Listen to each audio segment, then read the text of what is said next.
Okay, you're live. You're live. You're live. Okay, let me see this. Hi guys, what's up, guys? You can see Tagalog Kurt now, Kuya Kurt. bro. Patay na ang But Tagalog Kurt, yeah, bro. bro. He's dead. No, we still here with us. Uh, Wait. Let me let me see on my phone. Let me see on my phone. while Calvin's doing that, guys, I'll entertain you with a little Mongolian throat singing. Okay, you're live. Okay, Mongolian throat sealing. sounds good. Okay, sounds good. Okay, let me just do this, bro. Let's promote this and then we're done. Okay, one, two, three. So, guys, we live right now. Say something, brother. Okay, guys, please check us out. I mean, we live right now. We live right now. We live right now. We live right now. Let's go. The link is somewhere here. Please check it out. Yeah, let's go. Boom, bro. Let me. Kurt, I just sent you the link, bro, on your WhatsApp. Guys, what's up, guys? What's up, guys? How you guys doing? Is this the introduction part of the show? Not yet. You do like the music and everything? Not yet. I'm gonna do this. Okay, me Tagalog card, Kuya Kurt. bro. Patay. Patay again, Calvin. So, guys, we live right now. Hey, guys, wait. Okay, sorry, bro.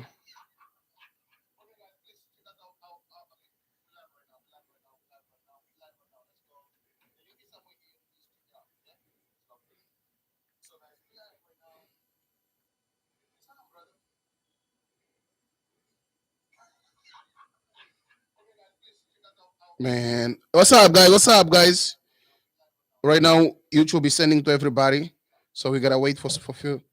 We gotta wait for a few minutes. Let me share the links everywhere, all my social media, so that people can go and watch it out. So let me put this on my Facebook too.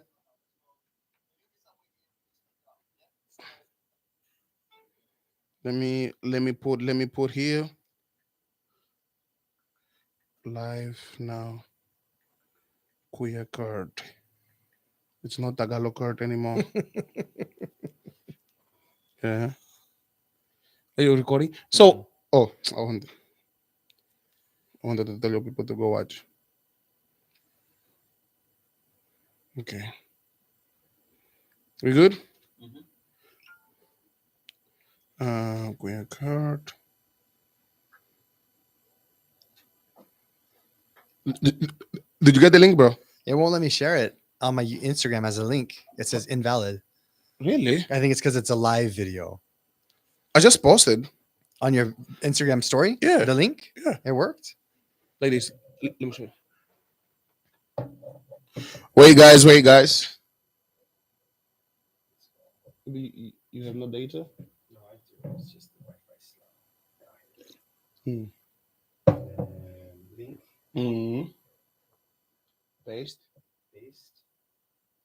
Kuya Kurt tells all. Done. Invalid link. Wait, I think you copy another link. No, it's the live one. This one. You sent me. Let me try just taking It's live, right? Oh yeah. Okay, yeah. Maybe the share button. you can go to my channel. Yo, someone. What is that? What is that? All-Star Living, bro. The boy. The boy. Some.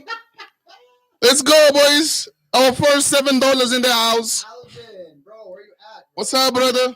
That's so funny. We're working on. So that we can share everywhere, guys. Just give us a second, guys.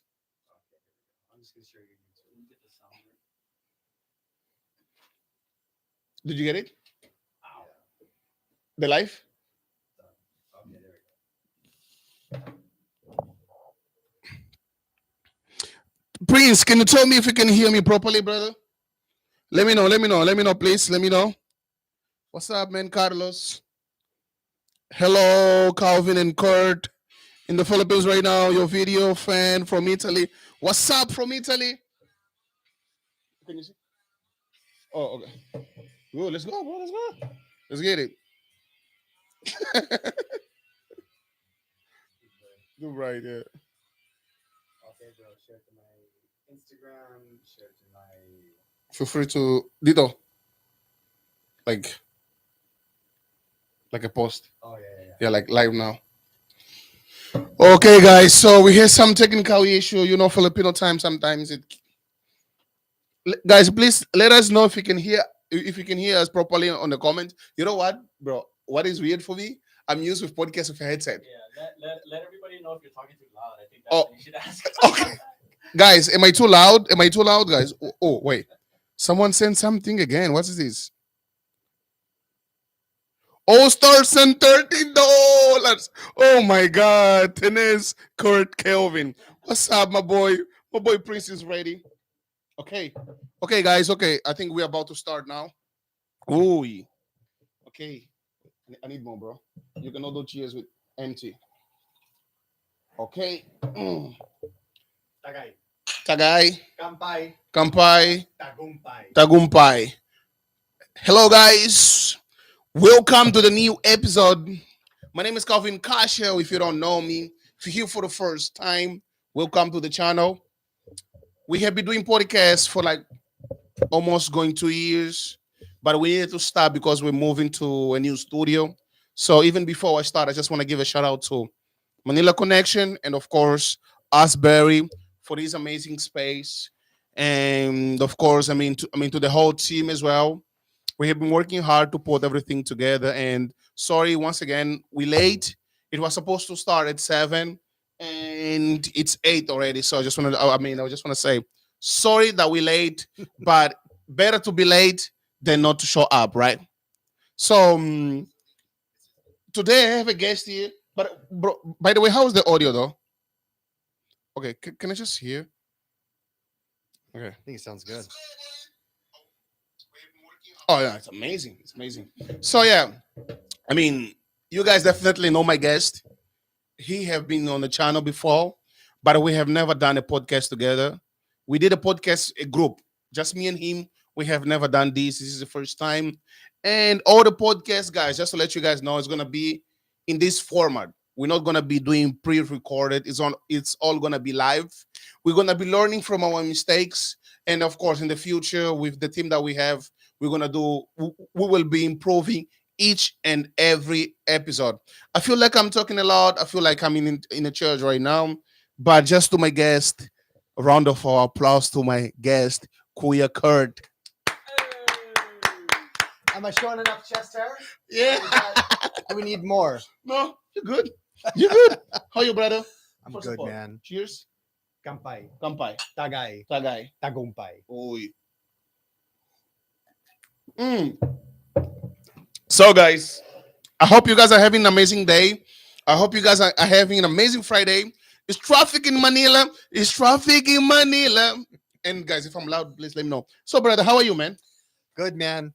Thanks for having me on. This is super exciting. This is the first First, podcast this is the first. I've ever done Mhm. since moving here to the Philippines. Bro, thank you so You much. guys are, and I've had, I get a lot of people sliding into the DMs asking for Mhm, podcasts. And I'm just like, I gotta wait for Calvin. No, bro, thank you so I gotta much. wait for Calvin. Thank you so much for showing love.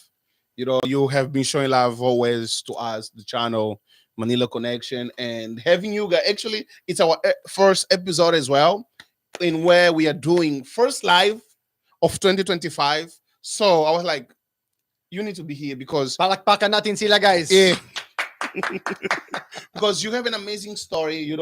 People definitely they need to know more about yourself. I don't know And about that. no, bro, I know. Like I know people that want to know more about you too. You moving to the Philippines and stuff like that. So my first question is, how are you, brother? How is your day? How is everything? And how is the Good, man. traffic in Manila? Oh my gosh, I had such a fun time getting here because if you're not from Manila, like Manila is one of the largest metropolitan cities on earth, like one of the most densely populated. So it's kind of similar to like if you imagine like LA or New York traffic, but like all day long, not just during rush hours. That's Manila traffic. So I punched in the directions to get here, and on Google Maps it said 20 minutes. If I leave at 6 p.m., I said okay, great. That gives me half an hour to get there with some time to spend. I order my Grab. As soon as I get inside the Grab, it gives you the estimate of the time arrival. It said like 55 minutes. I'm like, and this was like within just a few minutes of each other. I'm like, how did I just gain like there? But come to find out, Grab's maps and Google's maps Totally They're different. not Yeah. the same. Because it's the same when you remember when we were supposed to go to the event that we were supposed to go. That event, the traffic, the traffic was like Oh, I remember. I mean, I was in Edsa, I was driving, bro. It was giving me like 45 minutes, and then I was like, this is gonna take like more than an hour. and it's different. It's different when you're on a scooter. Yeah, If you're waiting in traffic on a scooter, it's a completely different Different, experience yeah, than yeah. in a car. Because in a car, you got music, you've got Mhm. a quiet environment, kind Yeah. of. But on the scooter, you're just like inhaling the exhaust. You're hearing all the honking. Mhm. It's a different experience. Yeah. So, but when did you move here though? March 28th, 2025. Okay, I and got that date. mhm. It's People on that lock. know you, like you as a content creator, that have been coming.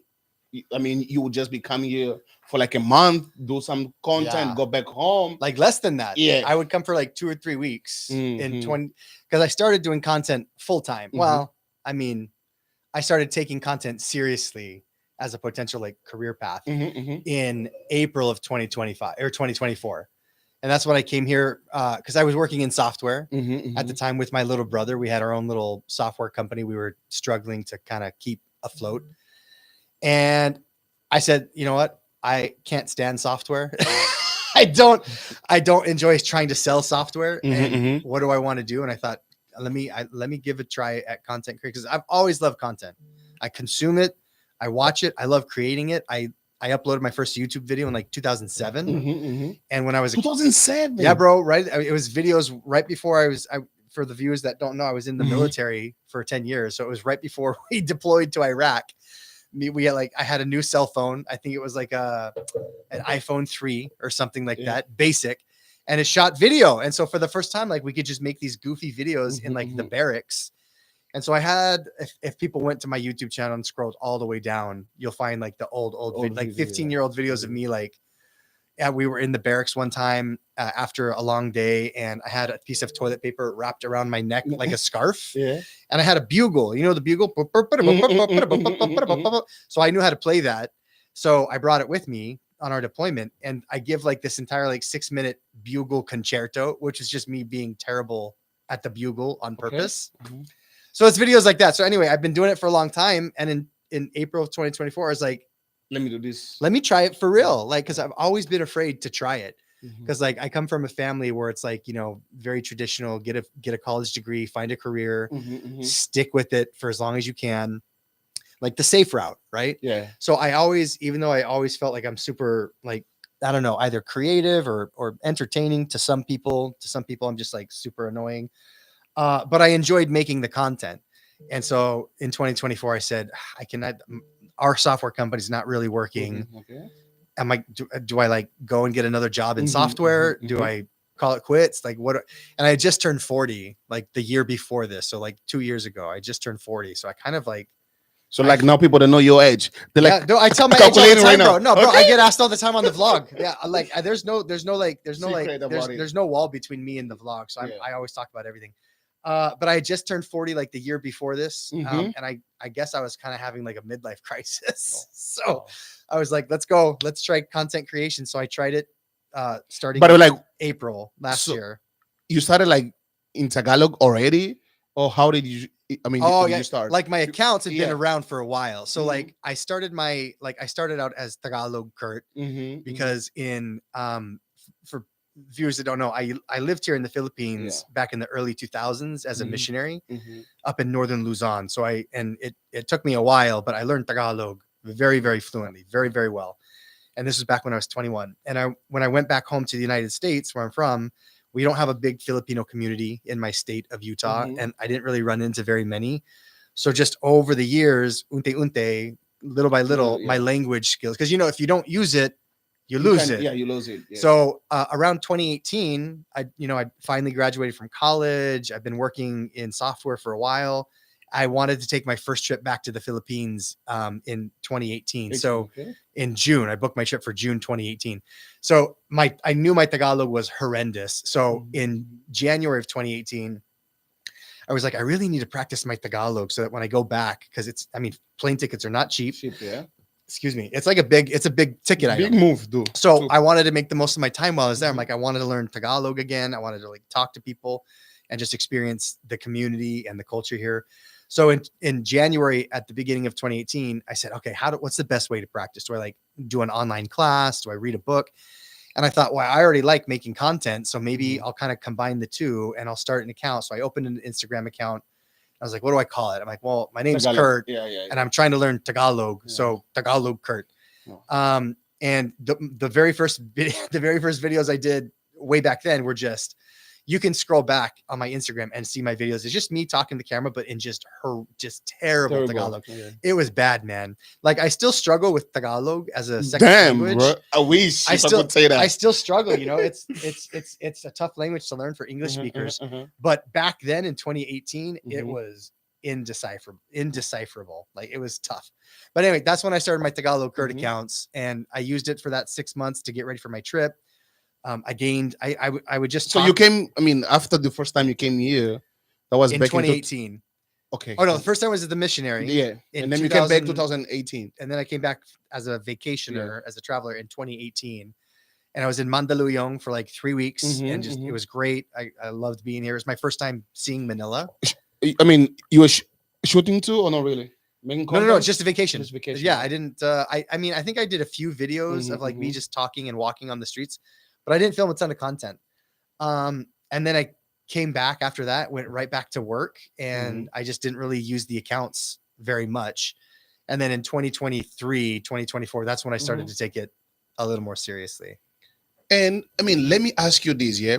When you started, like, I mean, when you decided to start shooting content, right? You were already okay.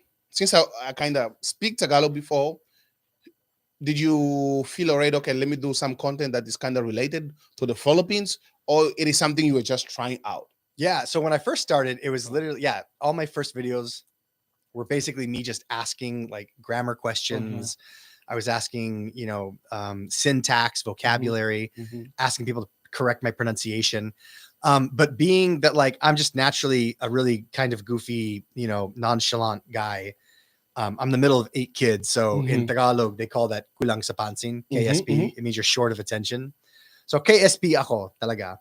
And so I'm a goofy person. So I would make a few goofy videos back when I first started. And then, it was fun. I enjoyed it. And then when I started up for real in like 2023, I was like, all right, what kind of content do I make? And I thought, well, I want to keep learning my Tagalog. I want to practice Tagalog through like making content. And I like to entertain people. So I like making goofy videos. So maybe I can make goofy videos in Tagalog and explore the culture and the people and kind of revisit like the reasons why I love the Philippines so much. So it became a practice for me to learn Tagalog and kind of stay in touch with a culture that I fell in love with in my early 20s. And then slowly it just like, it just started growing, and people thought it was kind of funny, and some people thought it was annoying, which I totally understand. Not everything is meant for everybody. And then it just kind of kept going till we're here. Now it's like, I think we're just at like a little under 5 million followers across everything, all platforms, which I never like, that's crazy. Yeah. Like No, that's a great, that's like wild. Bro, I think I know you, like, I think I can say, because I have seen how hard, you work, It's not that hard. Bro. Come on, bro. You're just saying that because you go to bed at 5 a.m. and I go to bed at 10 p.m. Bro, you post every day. Yeah. You get it? Like, I know how dedicated you are when it comes to the content. Yeah. I know, because, bro, you have been traveling around, Yeah. You have been here for like what? Since you came, since you It's like started 5 months. 5 months now. And just to kind of, for the people to kind of have an idea, when you came here, how many followers did you have? When I got like in total? Yeah, in total. So like on March. How many followers did you and have? the only reason I don't want people thinking on like I like memorize my numbers, which I don't, but I do keep spreadsheets. I have a background in finance, so I love spreadsheets. Yeah. I love tracking numbers. I love statistics.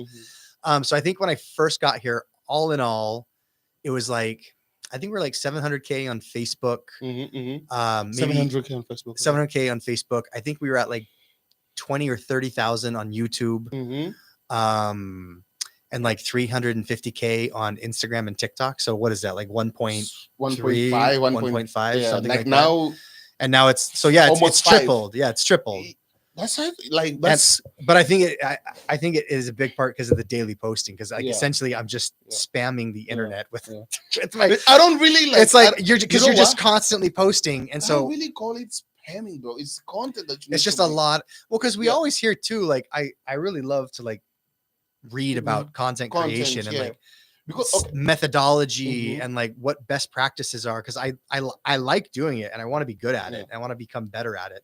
So I'm always reading up about it. And you know how they always talk about you should never post more than once, maybe twice a day. Yeah. And so we tried it out like 3 months ago. We're like, let's just spam Let me just give a shout the out. internet. Yeah? So we have 40 people right now, and guys, we will appreciate if you guys drop some like. We only have 17 likes. I would appreciate it if you guys, drop some like and share the video with the barangay and the whole, your friends too. So, bro, just to get back in here, right? So, let me just understand something. Why I do say it's not spamming because it is the same as everybody's doing now. If you see all these, like especially those people that are doing like lives or like speed, they have clippers.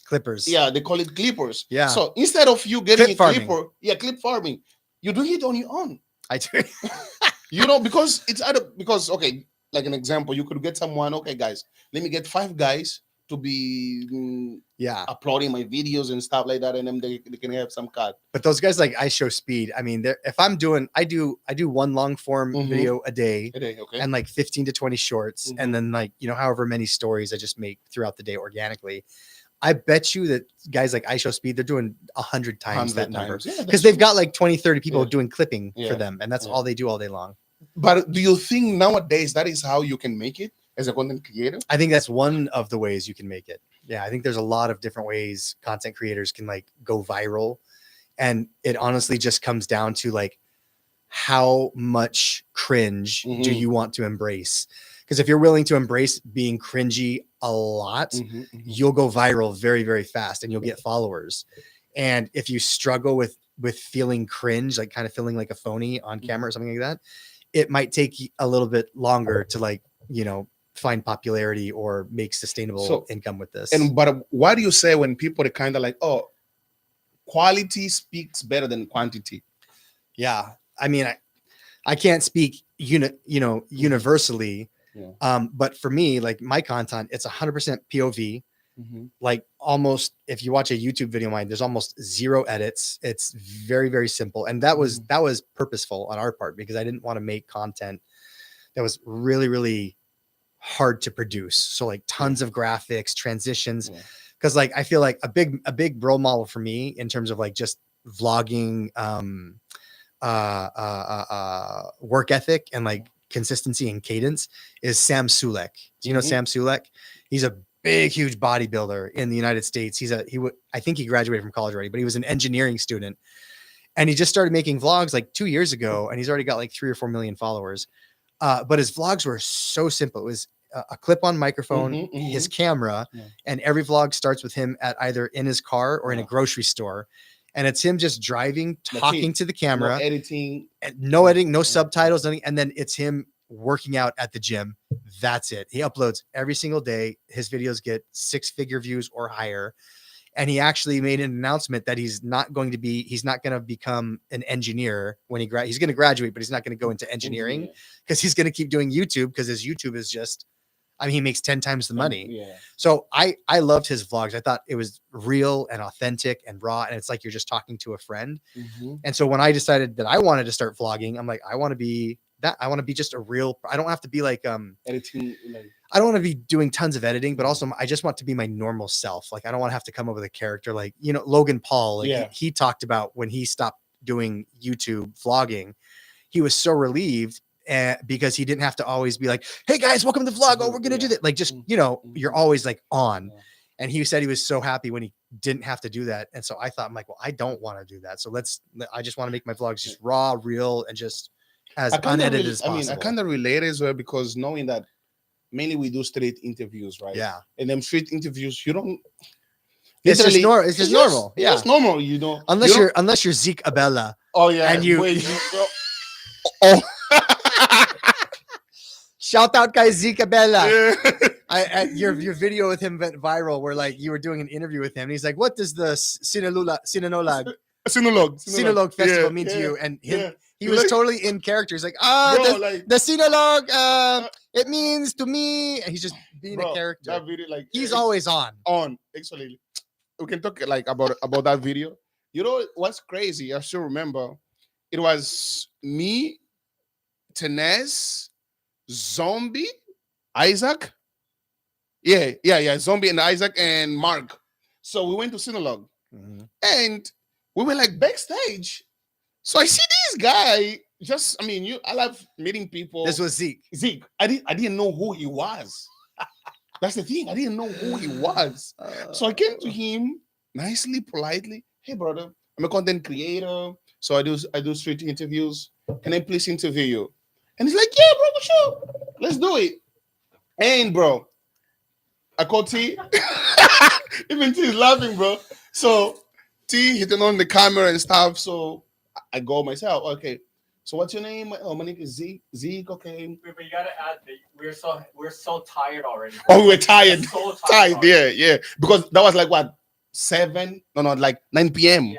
Like 9, 10. All day. Oh, yeah. Yeah. So, and I'm like, what is like being Cebuano? And it's like, being Cebuano. Just a nonsensical. And then he looked at me and I'm like, should I stop? As soon as I saw him on that scene, I knew it was going to be a joke. But I didn't know. That's the thing. But that's what makes it so funny. Yeah, so. Because your reaction is raw and real. I asked all this question. And after the interview, I asked him, brother, are you sure you want me to post this video? Yeah. You want me to do it again? And he probably was like, yeah. No. He said, are you okay with it? I'm like, bro, it depends on you. He said, no, it's okay, bro. Go. He knew it would go viral because people would see the Bro. character. Because he knew your reaction was just so real. Yeah.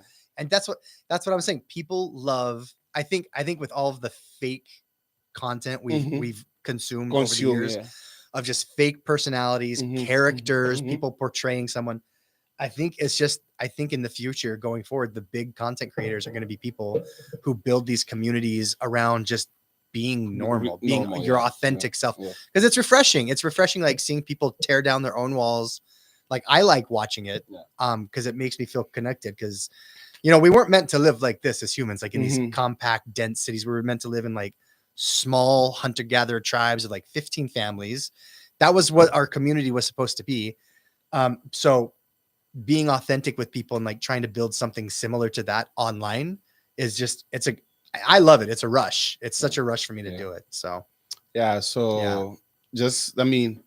getting like, bro, when we posted the video, my girlfriend, she messaged me, you don't know who is this guy?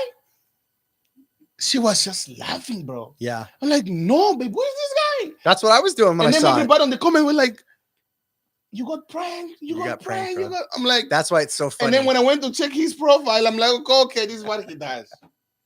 I'm like, okay. You gotta be like me, man. I consume a lot of Filipino content. Like most of my feed is just Filipino content creators, like Zeke Abella. Yeah. I think he's so funny.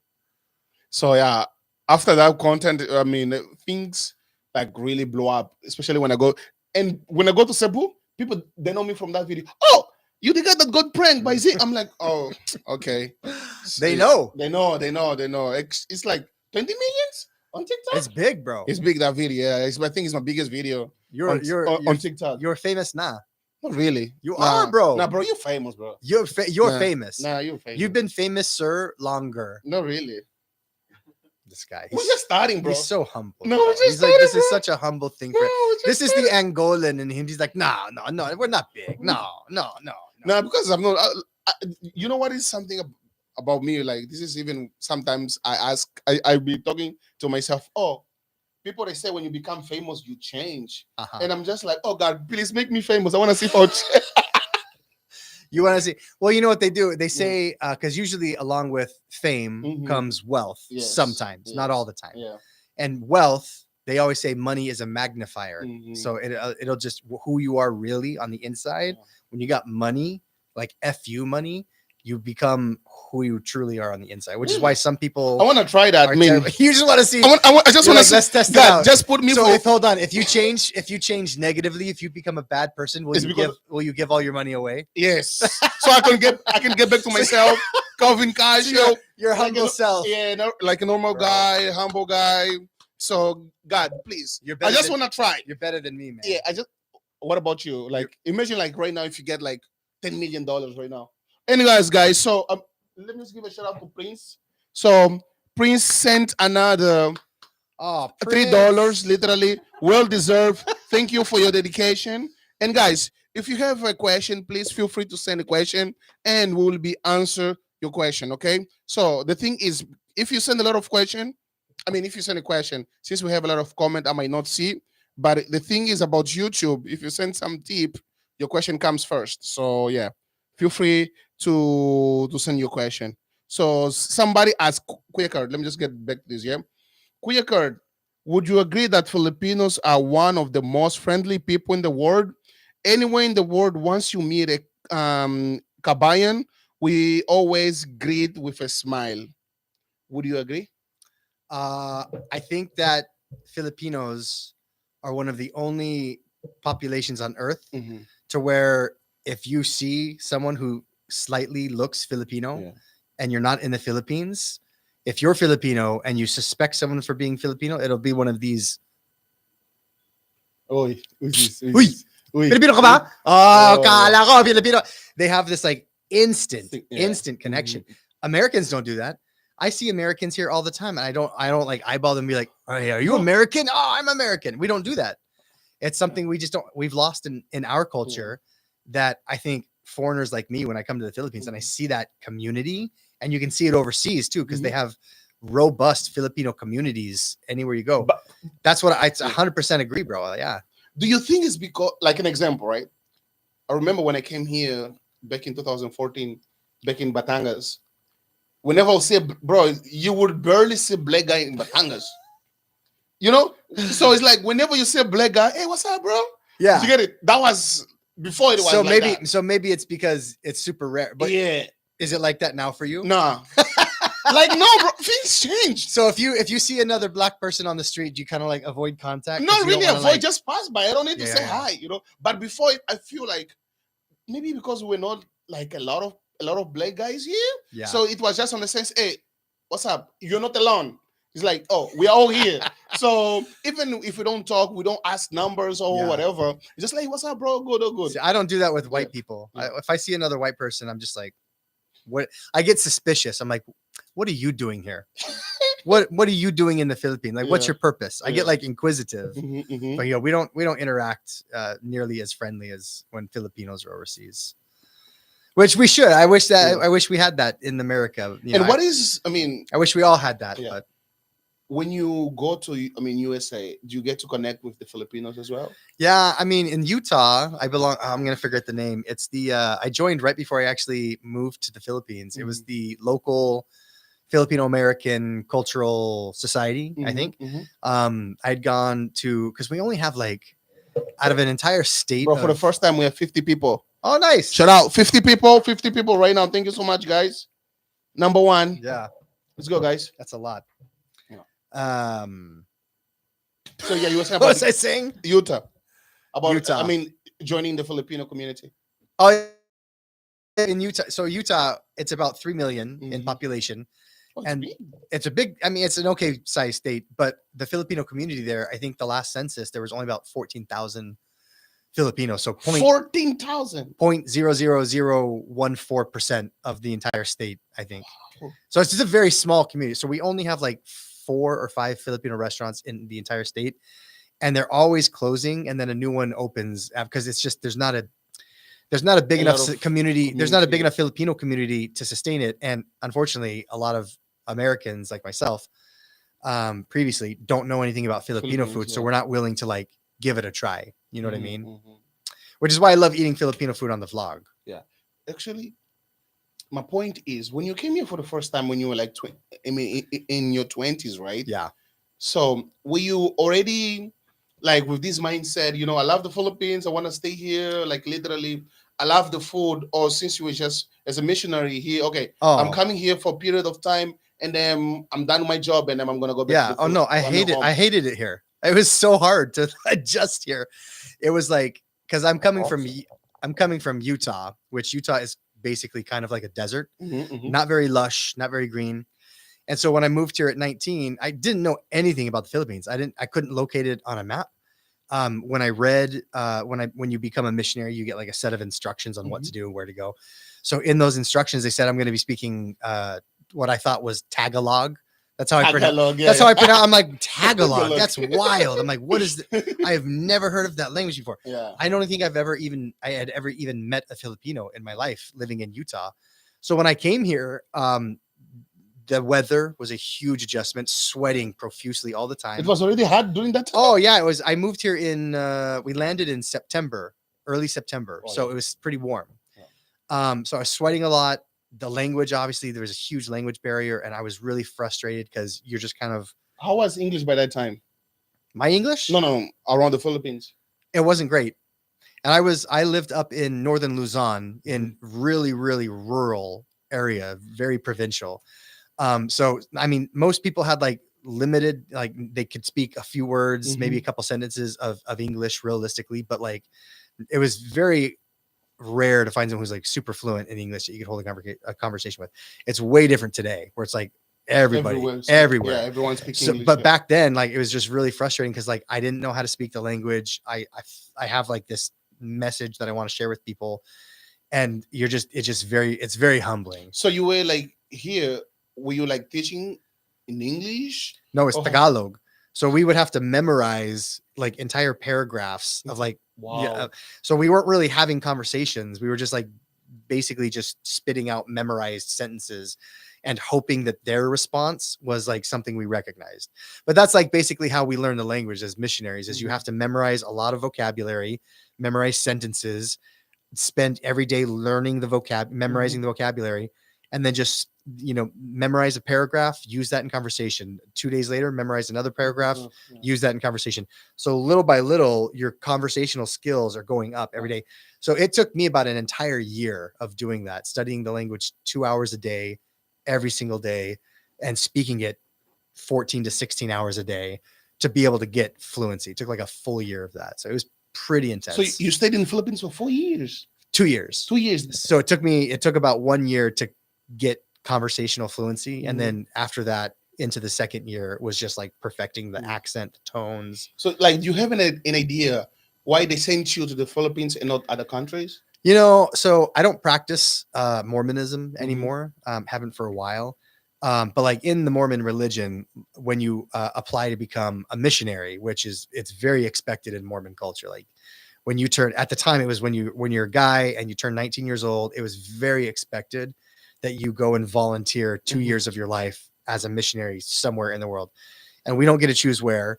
So when we fill out the application to become a missionary and we get the we call it a calling, but when we get the packet of information back, they tell you where you're going. And we believe that they're inspired. So they're receiving some kind of inspiration from God about where to send you.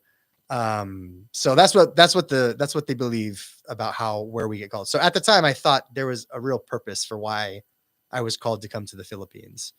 And come to find out, I just ended up, falling in love with the culture and the people, and the country and everything.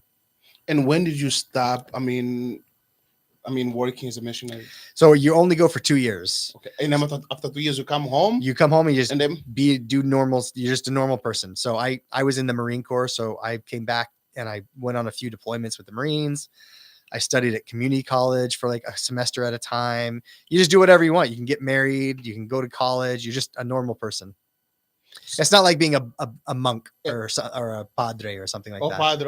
So it's not like that at all. No, it's just a temporary thing. But is that like part of USA culture, or It's just part the of place where you came from? Mormon culture, the Mormon religion, the Church of Jesus Christ of Latter-day Saints is the full name. If you're raised in the Mormon church, it's expected that you serve a 2-year mission if you're a guy. So that's kind of just like, I'm trying to think what's like an equivalent, like traditional.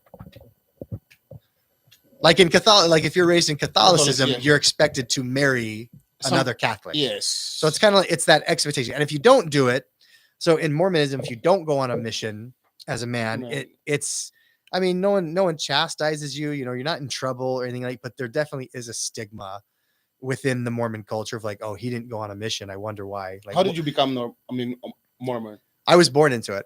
My Ah, parents were born into it. Okay. My grandparents were born. So we've been Mormon for like generations, like since the 1800s when it was founded. So Okay, and when you came here, did you find? I mean, knowing that Philippines is Catholic country, right? Yeah. Did you kind of found some barriers? Not really. To some teach somewhat barriers to teach barriers. the word. Yeah, yeah. What's a barrier? Like Barrier. difficulties. Oh, barriers. Yes, Oh, yeah, yeah, yeah. Yeah, because like when you first get here, there wasn't really like a barrier between like, oh, we're this religion and we don't want to listen to you, we don't want to talk to you. Because it's like you said earlier, Filipinos are like the kindest people on earth. So we would just go around the barangay and basically try to talk to like whoever we could. And mostly it would be Catholics, but Yeah. there's also Jehovah's Witnesses, Pentecostal, Seventh-day Adventists. Like there's just a lot of religions here in the Philippines. But that's what we would do. We would just go around and talk to people. We would offer to teach English lessons. We would volunteer for like manual labor. So we'd help build schools or dig wells. We just basically try to be like a positive influence in the Influence, community. So, And when you left, did you always look back then? Like, I want to go back to the Philippines one day. 100%. I want to go back. Because Yeah. like your life as a missionary, Yeah. it's like it's pretty monastic. It's like we wake up at 6 a.m. We have 2 hours of scripture study every single day where we read the Bible, and we have to read it in foreign languages too. So Tagalog, Ilocano, English. So we read scriptures for 2 hours. We pray. We study the language for another 2 hours. And then around 10:30 a.m., we go out into the neighborhoods and just go and try to talk to people. We have appointments that are set up. We help out with projects. We do English classes, like I said. So you're working from like 10:30 a.m. outside until 9:30 p.m. Wow. And then you come home. That's a curfew. So we Yeah. have curfews. We have to be home at like, I think it was 9 p.m. actually, if I'm not mistaken. But you got to be home at 9 p.m., in bed by 10 p.m. And then you just do it again for 2 years. There was no straight. Facebook or whatever. There's during nothing, that bro. time. No, During that when time, yeah. I got to a special treat as a missionary is I got to call home twice a year, once on Christmas, Twice a year. once on Christmas, once on Mother's Day. And it was the old school, bro. We had to go find a payphone and like use an international calling What? card. And like, you know, we would only have time at like 2 p.m. to like call my parents. And so it would be like 5 a.m. for them. So it was like, it's so How was the Philippines during that time? How did you? I believe you guys landed in Manila, right? yeah. How did you move from Manila to the place where you guys were supposed to? So stay? we landed on September, I think it was actually September like 6th or 7th in Mhm. 2001 at Mhm. night. It was like midnight. Yeah. We land, Oh yeah, much better. we land, a bus picks us up, Mhm. and there's a like a house that's called the transfer. How many were you? Center. Sorry. Huh? How many were you? Our batch was 8 guys. 8 guys. Okay. So there's a house somewhere here in Manila that like acts as like a transfer point. So we Mhm. went there for the night, got like 4 hours of sleep. Mhm. And then the next morning we were on a bus up to Baguio because that's where my mission headquarters was at, was Baguio, Philippines. And then we stayed there for the night. And then the next day we went down to Vigan and got assigned to different areas within the mission boundaries. Mhm. So the Baguio mission was basically all of northwest Luzon. So I got assigned, my first place was Banged, Abra, Mhm. and La Paz, Abra. How long did you take? It took, I think, from Vigan to Abra, I think, I want to say it was like 6 hours, Wow. 7 hours. But I had been traveling for like 72 hours straight, US to Manila, Yeah. Manila to Baguio, Baguio to Yeah. Vigan, Vigan to Abra. So I was like, and plus the time change, Yeah. bro. I was Jet lag. a zombie. Yeah. So anyway, that was my first adjustment to the Philippines, and you know how I ended up going to Benguet for 6 months. Wow. Yeah. Wow. So you came here, stayed here for 2 years, where you were able to learn Tagalog, Mhm. and now go home, just have your normal life. Mhm. And 2018, Yeah. oh, I want to go to the Philippines. I want to see how is the Philippines. Mhm. So when you came here for the first, in 2018, how was the Philippines by that time? Like, how was when it comes, to the changes, It was changed a wild. lot. Well, I couldn't say that it changed a lot because Mhm. I spent my entire 2 years up in northern Luzon. Mhm. So very rural, very provincial. Yeah. The biggest city that I ever saw was Vigan Okay. and Baguio at the time. And this was 20 years ago when Baguio was much smaller, much smaller. So I'd never seen Manila. So when I came back in Mhm. 2018, I spent like 3 weeks in Manila. Manila, I yeah. was blown away. It was so cool though, because I Yeah. felt like, man, I feel like I'm in a movie. Because like I've seen Manila in movies and TV shows, pictures, but like I was in the center of it. I was staying in Mandaluyong, and I was just like, this is so cool. And I was just kind of like in awe, like the chaos, the noise, Mhm. the food, the hustle culture. It felt like I was like landing in New York City, like for the first time again, just a big city with good vibes.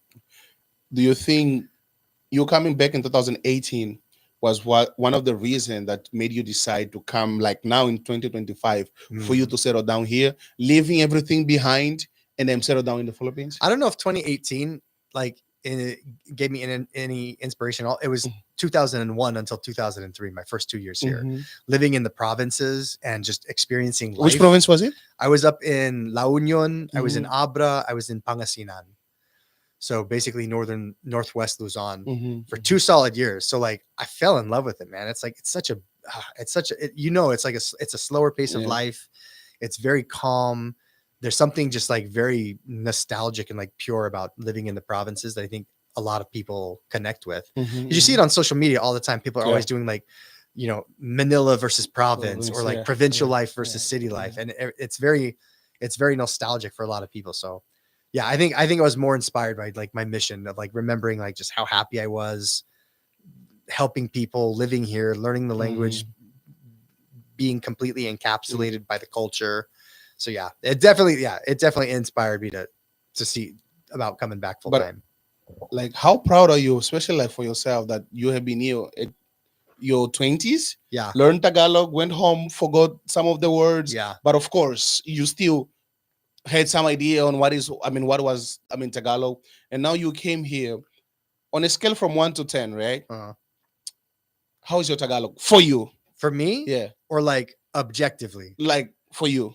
for me, Yeah. it's like I'm much better at Tagalog Yeah. than I think I was more fluent as a missionary. So I don't think I've returned to that like Level, yeah. level because I've only been here full time for Yeah. 5 months. Yeah. And so it's so much easier to learn the language when you're immersed Mhm. completely. So Mhm. I think I'm still catching up to my old missionary days, but this is definitely the best that I've spoken Tagalog since then. So I'd give myself like a solid 6 out of 10.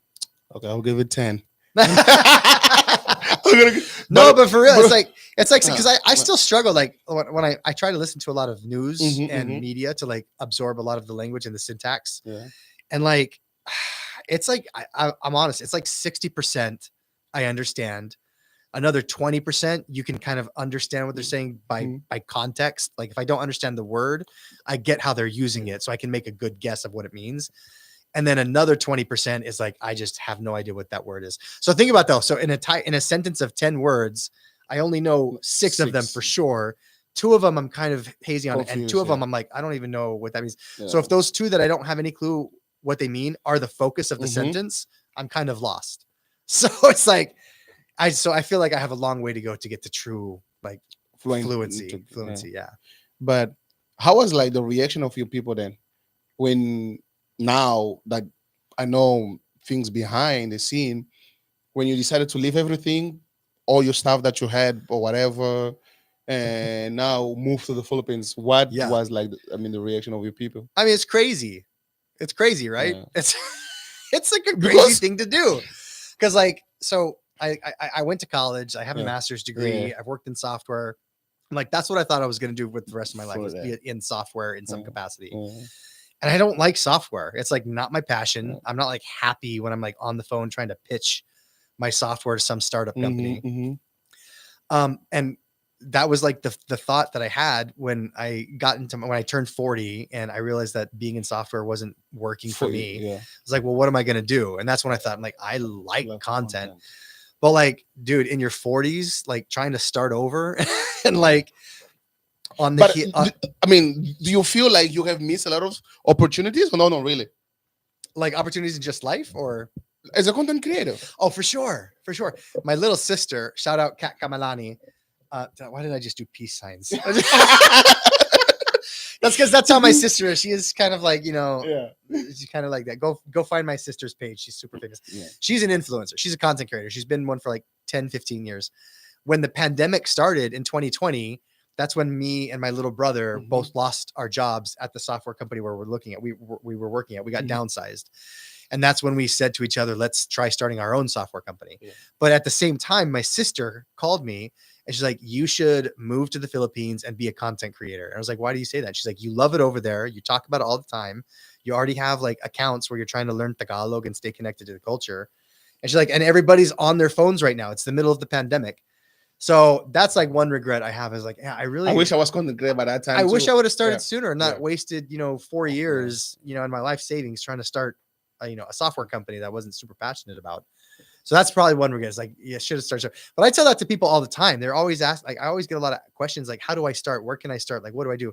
I always tell people, just grab your phone and just Start it. Just start. Yeah. Like, even just talk to the camera about stuff you like and then post that. And people will find you, like, no matter what your interests are or what your personality is, if you post consistently and authentically and just be yourself, people, your barcada will find you.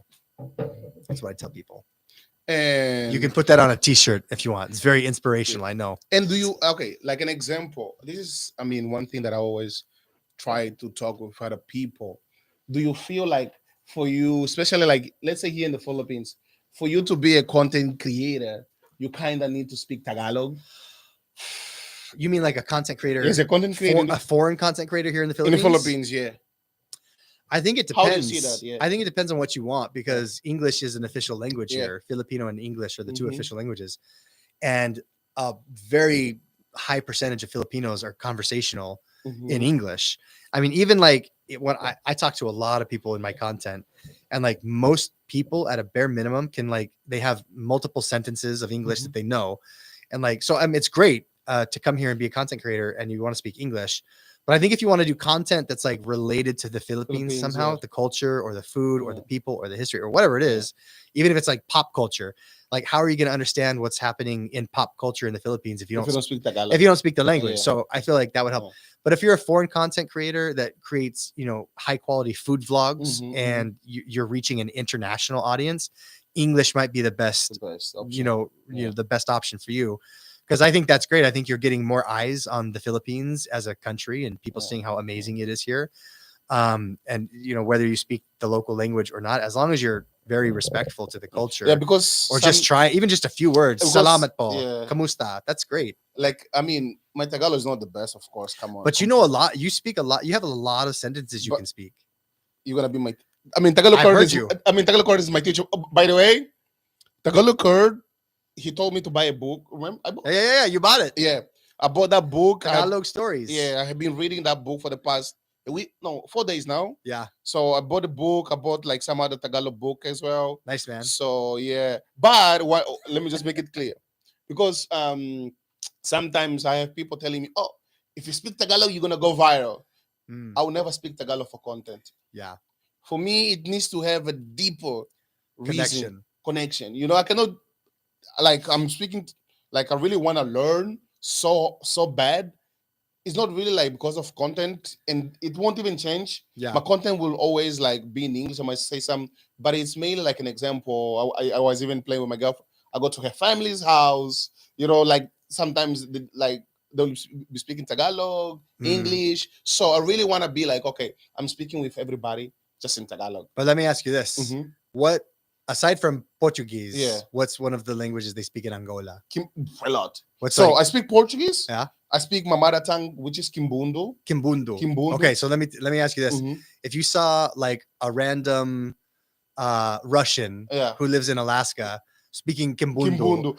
would you be I'll be like, like, oh, let me watch this? So that's Yeah, kind of like, I yeah, feel like yeah, that's yeah. for Filipinos and for Tagalog specifically. I think that's kind of a similar reaction. It's like Mhm.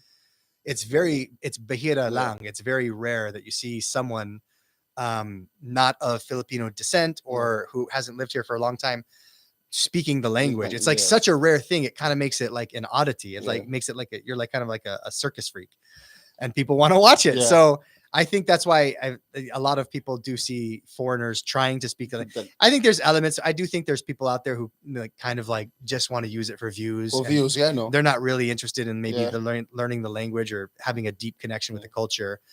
Which like if that's your thing, No, because cool, of the but, what, like, like that's not- sometimes that's not I my watch thing. content creator like saying to, I can like sit down with somebody that speaks Tagalog. yeah, We will understand each other. yeah. Definitely, we will be. And for me, bro, I really want to speak Tagalog so bad. Yeah. You know, imagine like it's what I was even like, because if you see most of my interviews is mainly like with English. foreigners Mhm. in English sometimes. Imagine if I do street interview full in Tagalog. Yeah. It's gonna be. But I it's think gonna your be- content, I yeah. think that your content is unique. And I think that's why a lot of people find it appealing Yeah. because you're getting a lot of foreign input Yeah. about life in the Philippines. Yeah. And I know there's the negative side to things where people say like Filipinos only want to seek like outward validation for like reasons due to colonization or anything like that. And I think I think maybe there's something of that to it, but I think mostly it's just really cool to Yeah. hear an outside perspective about like what's going on, Yeah. like views and opinions of something you've been around your whole life. Yeah. And so I think a lot of people find that very entertaining and refreshing.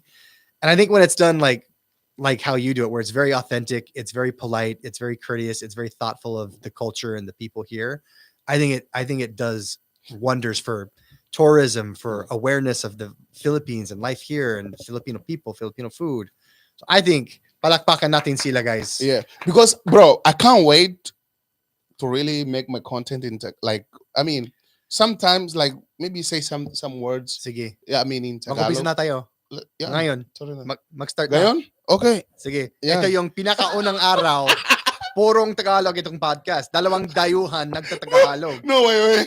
Bro, Bro, you you're can gonna put do me on it. the spot right You now. can No. do it. No. Bro, What's the you got to give the viewers a promise of when you're going to do your first Okay. full Tagalog interview. actually, I was planning December.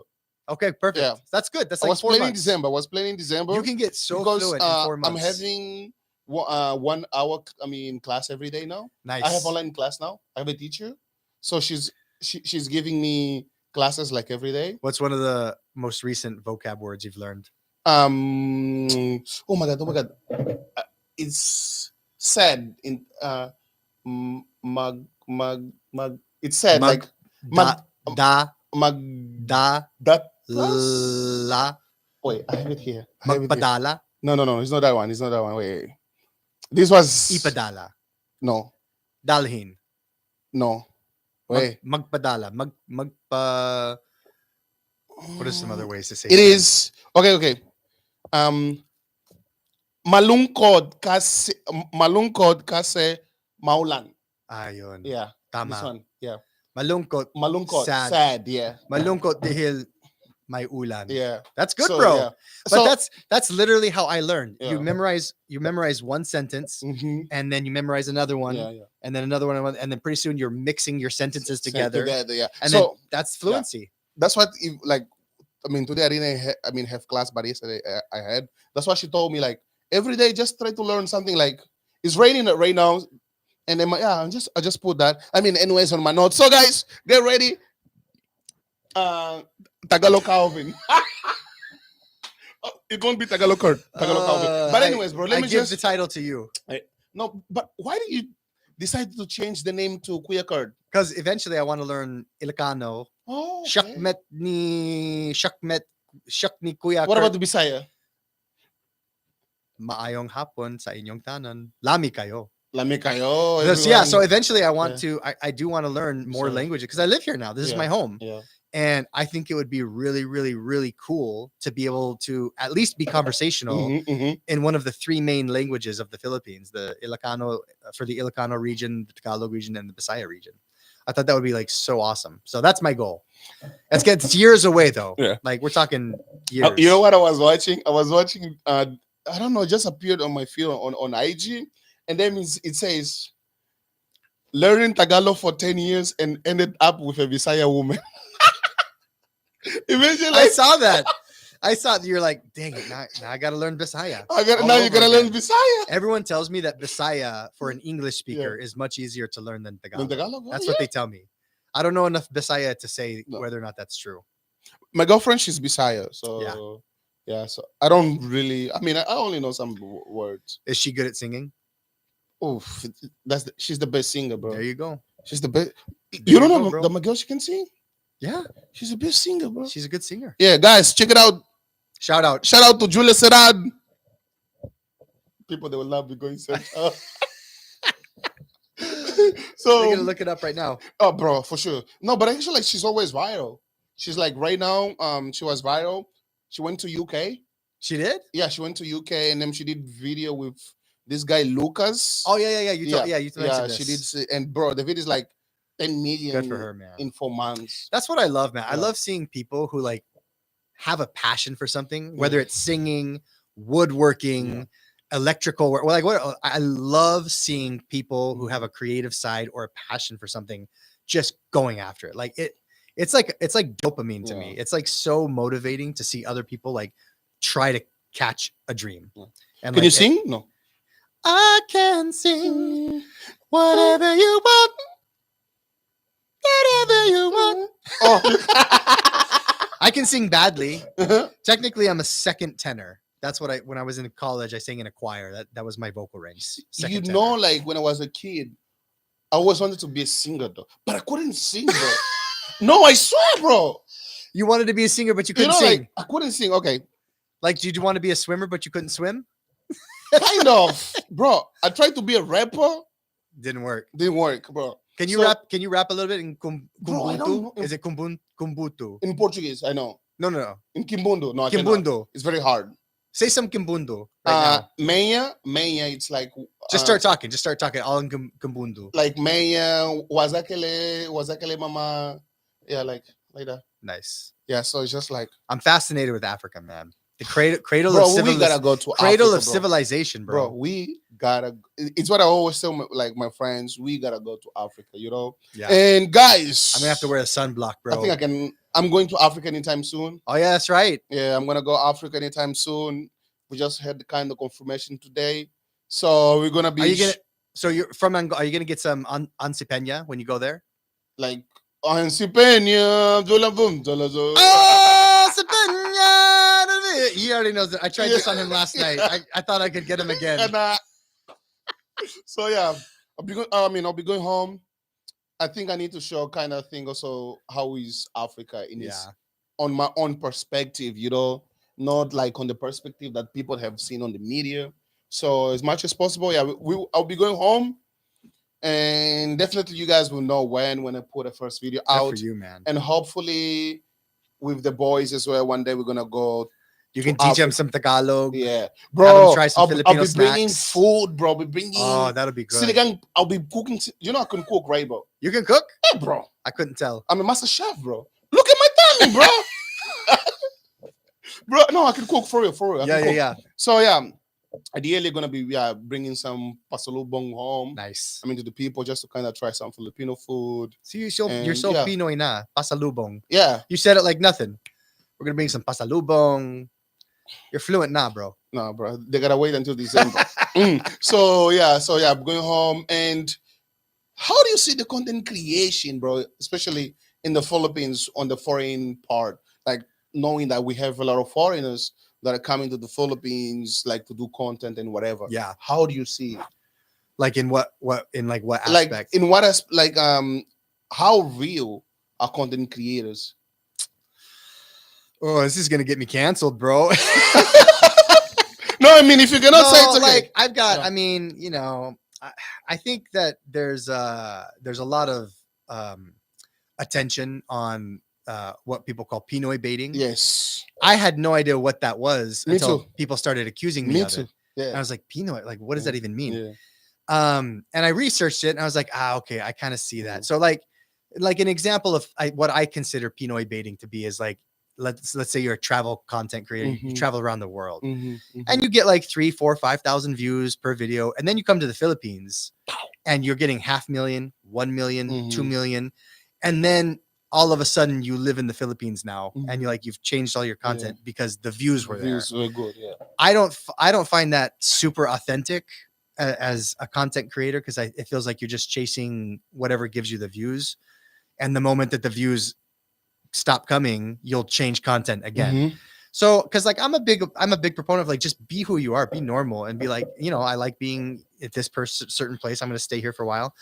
Like, and I think people see that in authenticity from people like that, and that's where they're like, this isn't cool. This is Yeah, Pinoy bit. You're like, yeah. you don't care. Like, you're not learning our language. You're just showing beach clips or something. Yeah. I don't want to talk down about anyone. I think whatever you want to do is fine. Mhm, mhm. But I understand like why people would be frustrated with like, oh, that's just playing on a Filipino's desire for attention or something, which I Mhm. don't feel is like an accurate depiction of it.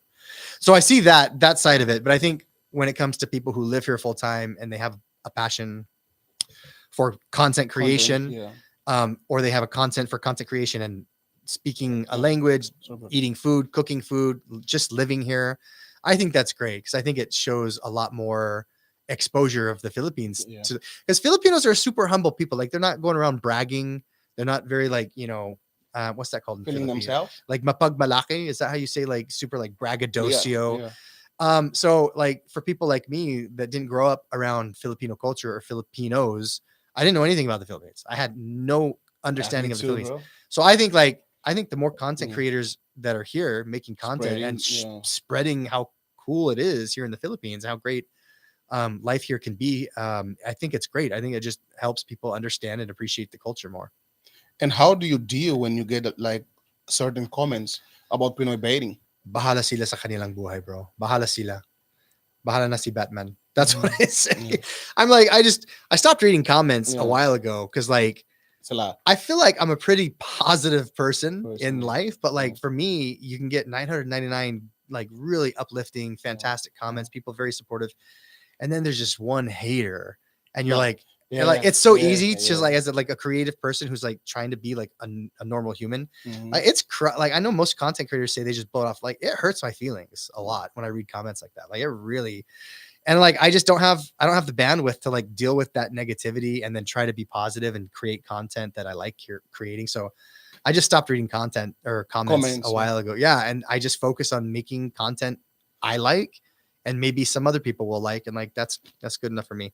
Plus, I mean, think about it. Think of the happiest person in life that you know. Mhm. Do they spend their time like bashing people online? No. They don't, because people who do hate comments and bash and they're trolls, they're not happy people. Yeah. They're either lonely or jealous Or maybe they would wanted to do it, but they just don't. yeah, have the they're courage. jealous Yeah. of that. So like happy people don't Yeah. make negative comments online. So Yeah. when I do see negative comments, I always try to remind, like without reacting viscerally, just being like Mhm. emotional, Mhm. I always try to remind myself, like, I don't know who this person is. I don't know what they've gone. They could be in the worst part of their life. They could be at the absolute low part of their life and they're just venting. I don't know. Mhm. I had a combat instructor in the Marine Corps. We have like we have like our own martial arts. Mhm. Mhm. It's called Marine Corps Martial Arts Program, MICMAP, Mhm. but it's just like a mixture of a bunch of different martial arts. Anyway, so we would train in that. We had a hand-to-hand combat instructor who, when I was a very young Marine, taught me a life lesson I'll never forget. Because we're learning to like hurt people for like to defend ourselves, to defend Mhm. others, but Mhm. like we're training to like hurt people in hand-to-hand combat. And what he said is the person who knows how to fight the best will never Never. seek a fight. And he Yeah. said the reason for that is because, one, you understand a very important thing, that every human being goes around all day long Mhm. collecting garbage. We're Yeah. all garbage trucks, and someone yells at you, that's a little bit of garbage in your garbage truck. Your spouse, calls you a name, or your kid flips you off, that's a Mhm. little bit of garbage. Your boss is like really on your back, that's a little bit of garbage. And we go through life collecting garbage, and eventually your garbage truck is going to get full. Mhm. So what he said is, never be the reason that someone dumps their garbage truck on you. Yeah. So I always try to remember that. I always try to be as chill and understanding as I can and give people leeway. So when I see negative comments, I'm like, I don't know what this person's because, going bro, through. I think it's really important that we do. I mean, we do this type of, of podcast because, on a sense, you came here on your 20s, and these people, like, sometimes they don't even know that you were here when you like. It's not content creation that brought you here to the Philippines. Yeah. You came here even way before you were doing Oh, you know what? content. That reminds me of something that happened to me in the mall a Mhm. few months ago. I was shopping at SM Ara, Shout out SM Ara. Yeah. Calvin needs a sponsor for the podcast. We need a sponsor. Let's go some more. I was over there. I was just shopping, and like Yeah. at this time, this is like 3 months ago. So like I would get recognized like maybe like once or twice a day, which was fun, and like I thought it was so interesting that people know who I am. But this one older gentleman walks up to me. He's from Canada, lives here with his significant other. Yeah. And he walked up to me and he's like, "Are you Kuya Kurt?" I'm like, "Yeah." He shook my hand, talked about my content. Very pleasant interaction for like 5 minutes. And like at the end of the conversation, he said, "Hey, so I just wanted to apologize because I may have said some negative stuff about you online." Yeah. And he's like, "I didn't really know anything about you. I've educated myself since then. I've met you in person, and you're like not, an asshole." Yeah. Can we swear on this podcast? No, it's okay. It's okay. Sorry, mom. Yeah. Guys, wag niyo akong isubong sa aking nanay. Maybe your mom she's watching. Don't tattle on me. But he was basically saying like I was an asshole and I treated you as like I didn't know anything about you and I just thought you were some random white dude like trying to exploit, the culture here. Yeah. And he apologized to me, and it made me think that like I don't feel like haters in real life are a thing. I don't think they exist. I think they're purely digital. Because that was a hater. Yeah. He met me in real life and was shaking my hand and wanted a picture afterwards. Yeah. So I don't think haters exist in real life unless you're like a very polarizing content creator where you're just like bashing other people or you're, I don't know, talking about politics or something like that. So I just like, I try to remember that. I try to like be chill and like give people the benefit of the doubt. And yeah, that's my mantra. And how did you change your taste of Filipino food? Like, you're coming from USA. I mean, I'm saying these because I have a lot of American friends. I have a lot of American friends. Wait, just give me a second. I think we got a gift from Prince. Thank you so much, Prince. Appreciate for the love, my brother. Prince, guys. Fred from Canada. He just sent 2.79. Is he back in Canada? He's back in Canada. Nice, bro. Rich kid. Yeah. Thank you so much. Hardworking kid. Yeah. Okay, so let me. I'm asking about the food because. Yeah.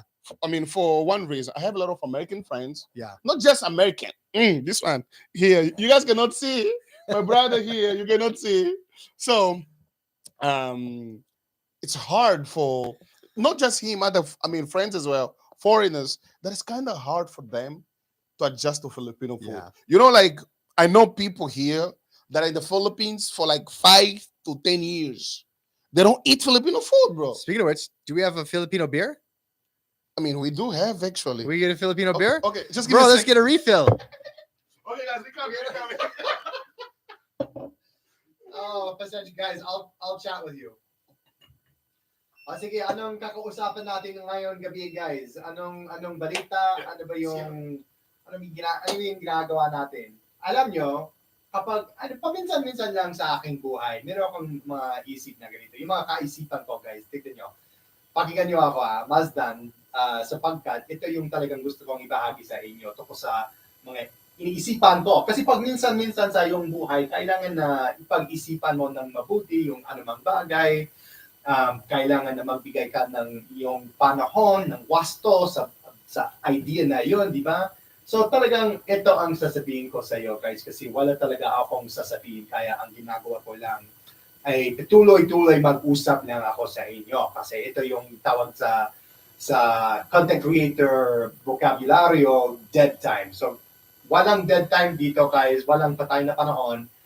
Tuloy tayo, guys. Magsasalita na naman ako hanggang babalik na naman si Kuya Calvin. Hindi ko alam kung saan siya napunta, guys, kasi bigla siyang nawala. Tinanong ko lang siya kung meron niya silang inumin dito. Nabigla siya, parang wala. Hindi ko alam kung nahihirapan sila, guys. So siguro, tutulungan natin sila, guys, sa mga views. Bigyan natin sila lahat ng ating pansin, 2 mata, 2 tenga, 1 bunganga, 10 na daliri, guys, sa kamay, 10 sa paa, lahat, guys. Ewan ko lang, maraming salamat. Ingat kayo kahit saan kung kayo dito sa gabi na ito, sa mundong ito, sa daigdig na ito, sa lupain ito. Sasabihin ko lang, mahal na mahal kita dito sa aking puso. Ayaw kong mag-isa Kung ikaw ay mawawala, sino ba naman ako para pigilin ka? You see? See what you drinking? What you drinking? I'll take the light. Bumalik na siya, guys. You're drinking light? Yeah, or Can I go? That's You're gonna strong, have to yeah. add the captions to that because I was speaking absolute nonsense for like 5 minutes. Bro, this is yours. Thank you, bro. Brother. Okay. Okay. Well, I like that. Okay. Head horse. Feel free. We're looking for sponsors. Bro, do you know how to pour beer? This is No. That's a common misconception, my friend. really. The smell, the taste of beer, a lot of it comes from the olfactory senses. And when you have a nice, good head like this, the olfactory, there's more, because smell is just particulate matter. It's Yeah. little tiny pieces of the beer. So when you have a nice head like that and you can breathe it in, the olfactory receptors in your nose give you a much more powerful taste. Really? Because when you plug your nose, You don't, you yeah. don't really kind of taste it. Yeah. It's when you open Open, the airway yeah. and all of that molecules, the food, hit your brain. So I give it a try next time. Okay. From a professional, professional. Wikipedia reader. Tagay. Tagay. Tagumpay. Tagumpay. Tagay. Ooh. Tambay. Tambay. Oh, sorry. Mm. I hope you got that. I wasn't speaking into the microphone. We lost out. None of that is usable, guys. I could hear. You're gonna have to cut all of it. So let me say, let me see. Let me just go and read some. Let's do some comments. Yeah, some comments, guys. Kindly feel free to to send your question. Okay, feel free to send your question.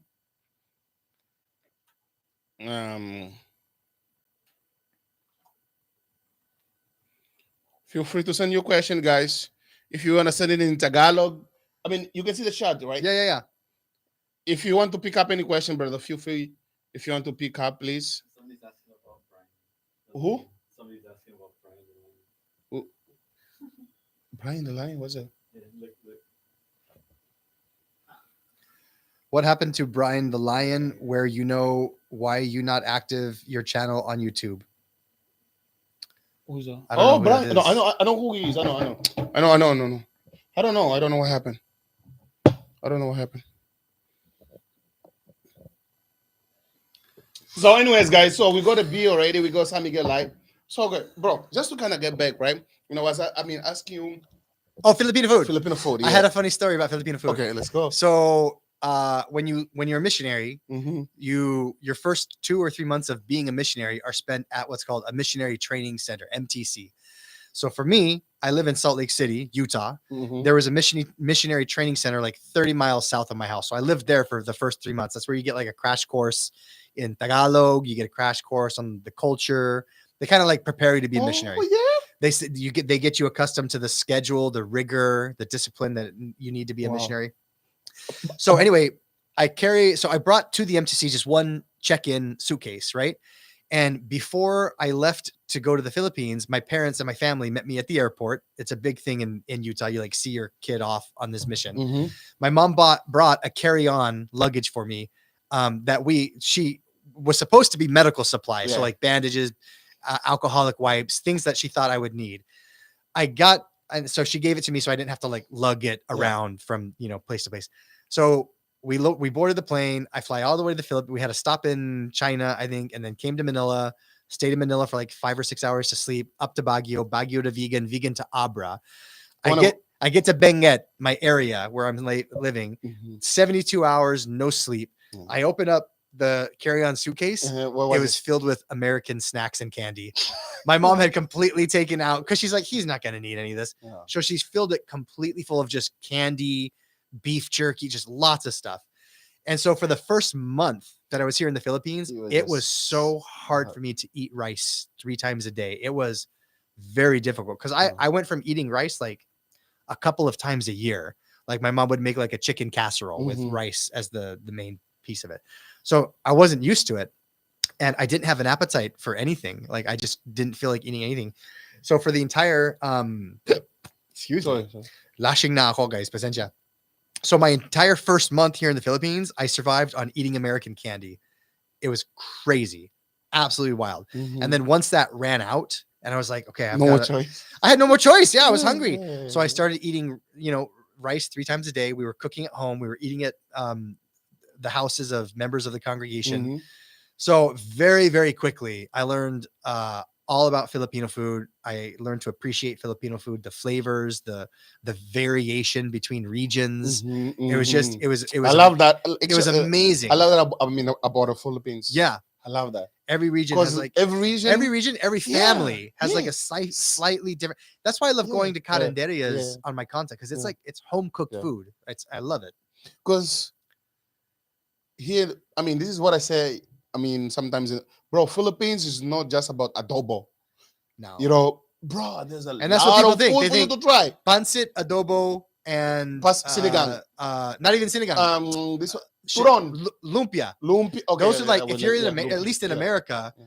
if you know anything about the Philippines Yeah. at all, other than nothing, they eat adobo, lumpia, Mhm. and pancit, and that's what people don't realize. Those are like party foods. Yeah. That's like what you get like a celebration. They're not eating that every single meal. There's such a huge spectrum of Filipino food. Like me, bro, I learned how to adjust my taste, right? That's how you say it, right? Very like when I was super young, especially because I lived in Namibia before South Africa. So I lived in Namibia for like 6 years. And like Namibia was colonized by UK, right? So it's like an English country. So the cuisine is totally like different. Goddamn British. Back, oh yeah.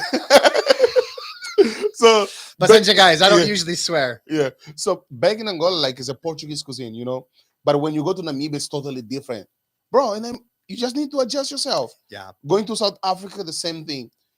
Coming to the Philippines, the only thing that I had to adjust was the rice, The to be food. honest with you. No, Yeah. the rice. Because back home we don't cook plain rice. You guys use the what's that stuff? The what's The that? curry? Yeah. No, Not no, what do you mean? the thing that you roll around and you use like almost every meal. What's that called? Like the bread like stuff or the dough. Fufu or something? Is it fufu? Fufu. No, it's okay. Like fufu is it's just how to okay. This is how I'm gonna That's put not it. a staple.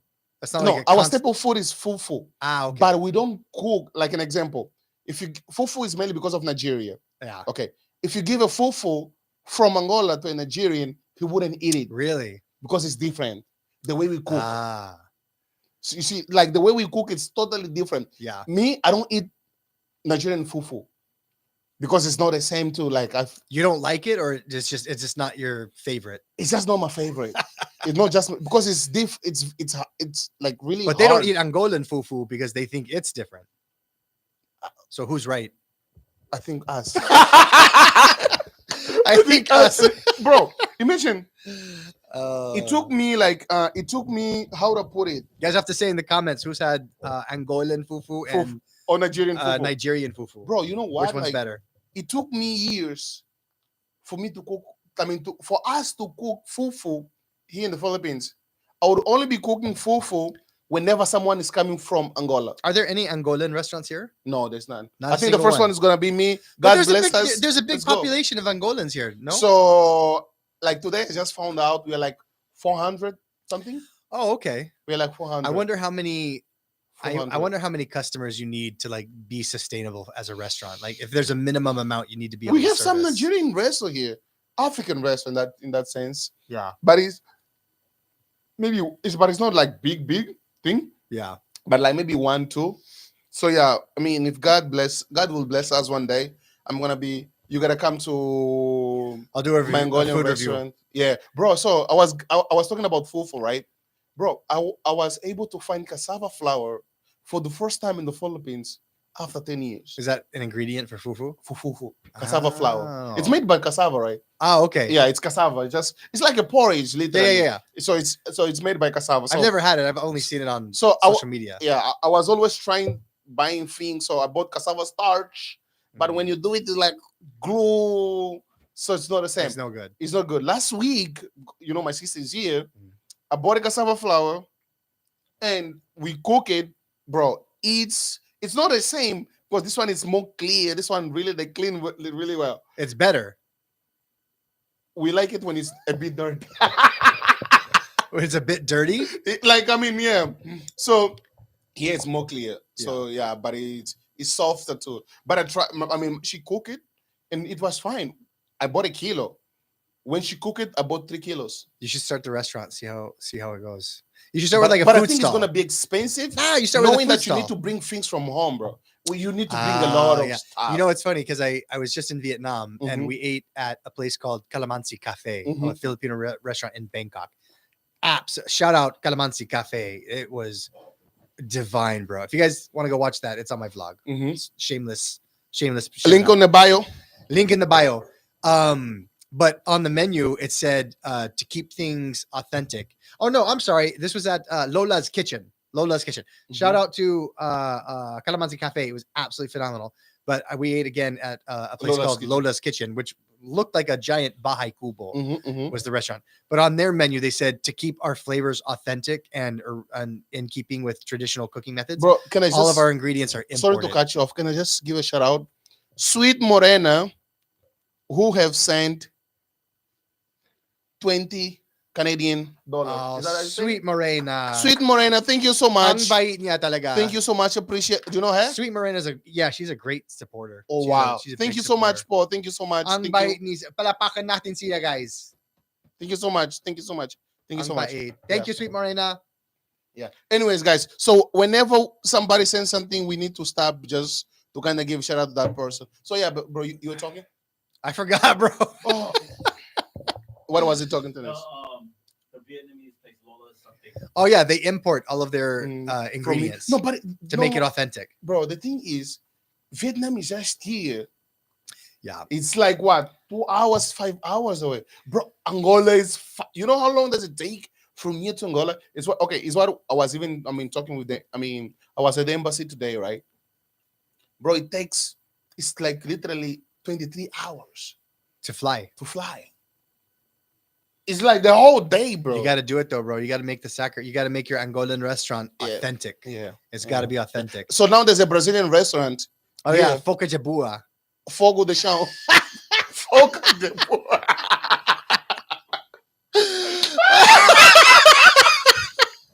You get it?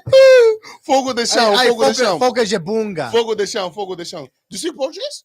Huh? Do you speak Portuguese? Sim, falo. Oh, sério? Então, falei alguma coisa, vai falar. That's all I know. Bro, I took Portuguese. I took Mhm. Portuguese and Spanish at the same time in college. It totally screwed me up.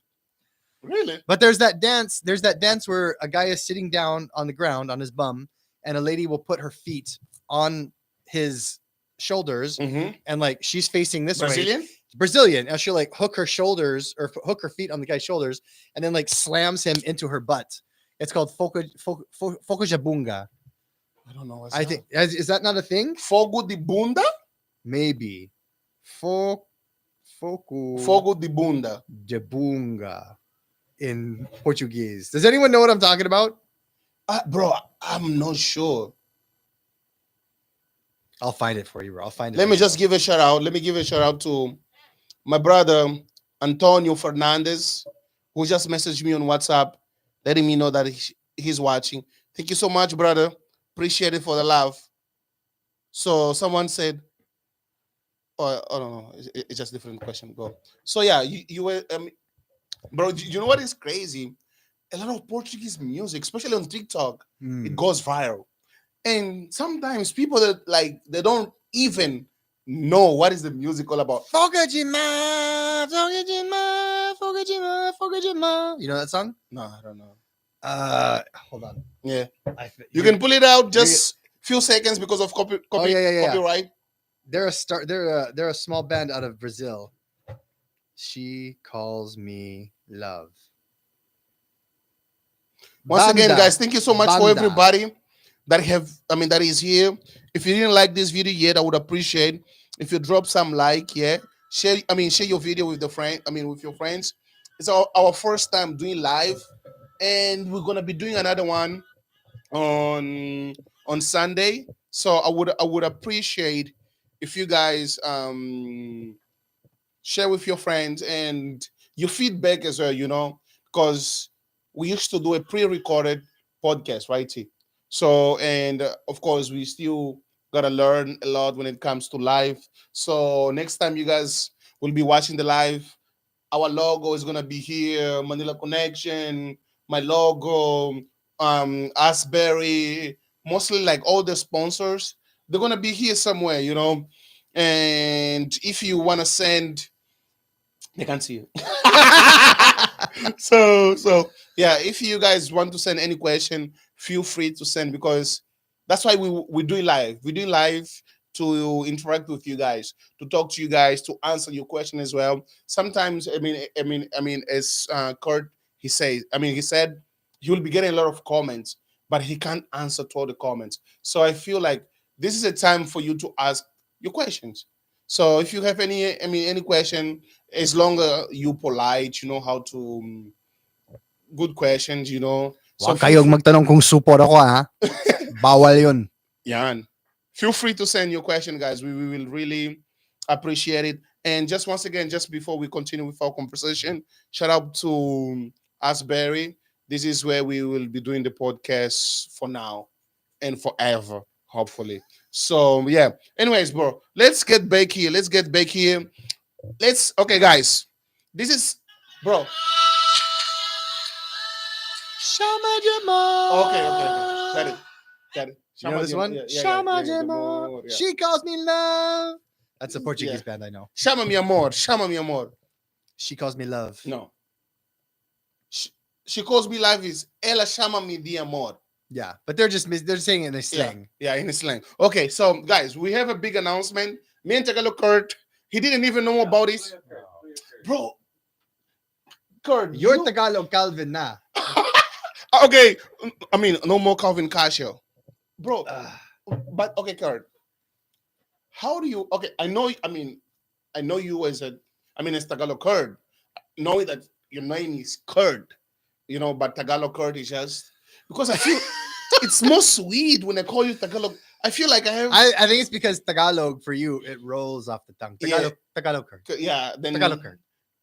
Kuya Kurt. That's a little So- hard. Yeah. Yeah. Kuya Kurt. Kuya Kurt. It's yeah, harder. yeah. Tagalog Kurt. Tagalog Kuya Kurt. Yeah. So how do you feel when like now that you changed, right? How do you feel when people call you Tagalog Kurt? Like an example. Oh, it's early- fine. I always just joke with them. Go, I like because like people say hi to me and they'll be like Tagalog Kurt, and I'll just like be like I'm super chill with people. Like if you see me, say hi. But I'll usually go up and be like, oh, patay na siya.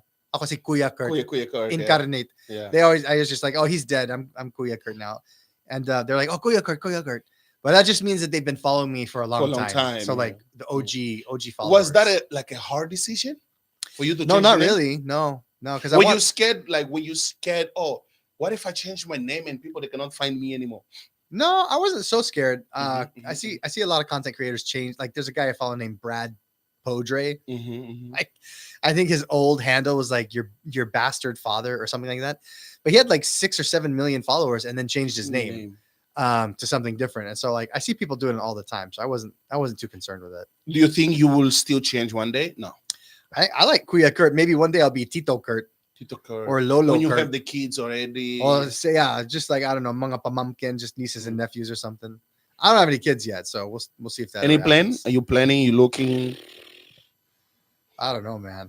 I don't know. I feel like for the longest time I haven't wanted kids, because like, I mean, it requires everything, right? Yeah. To be a good parent, like it requires everything from you: your time, your focus, your attention, your adoration, your love.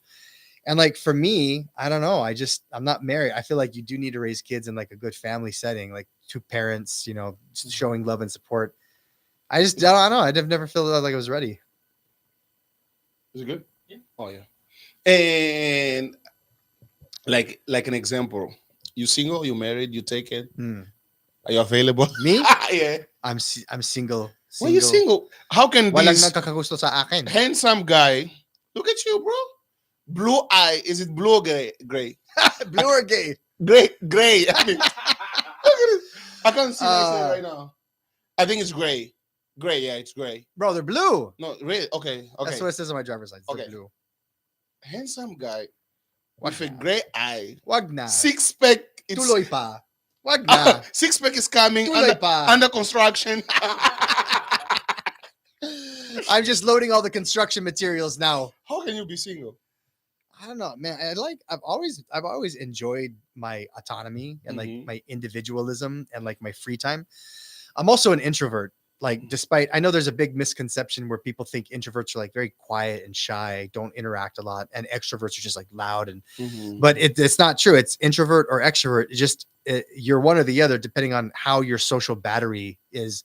Do you get charged up from interacting with people, or does your social battery drain? And for me, my social battery drains. Even though I love interacting with people, I love like having relationships with people. It's very draining for me. So like at the end of the day, I really value like my alone time, my ability to like just get in my pajamas, read a book, or watch a movie. And so I don't know. I think I mean I've definitely had long-term relationships, and so I think it would just take Are you like a the right relationship person. guy? Somebody like I really mean, with the loves right to person, be. yeah, yeah. You have to have. I mean, there's so many factors that go into a successful relationship, right? Like there's the economic aspect, there's the family dynamic, there's the emotional maturity, the Mhm. intellectual level.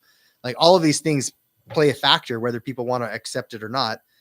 And I just think it's so hard to find someone that you just mesh with on every one of those levels. But yeah, I mean, Bro, they're out there somewhere, bro. I'm asking a Tignan question. natin. Bro, I'm asking a question that everybody wanted to know. Yeah. Is Tagalog Court available? Is he on the market? Guys, I'm doing you guys a favor, yeah?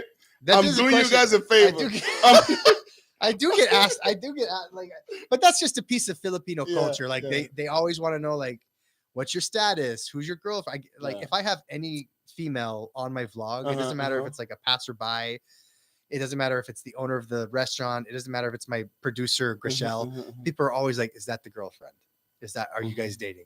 I think it's just a natural tendency of people to be that, curious about that. If you like, if one day you get like I know it's gonna happen.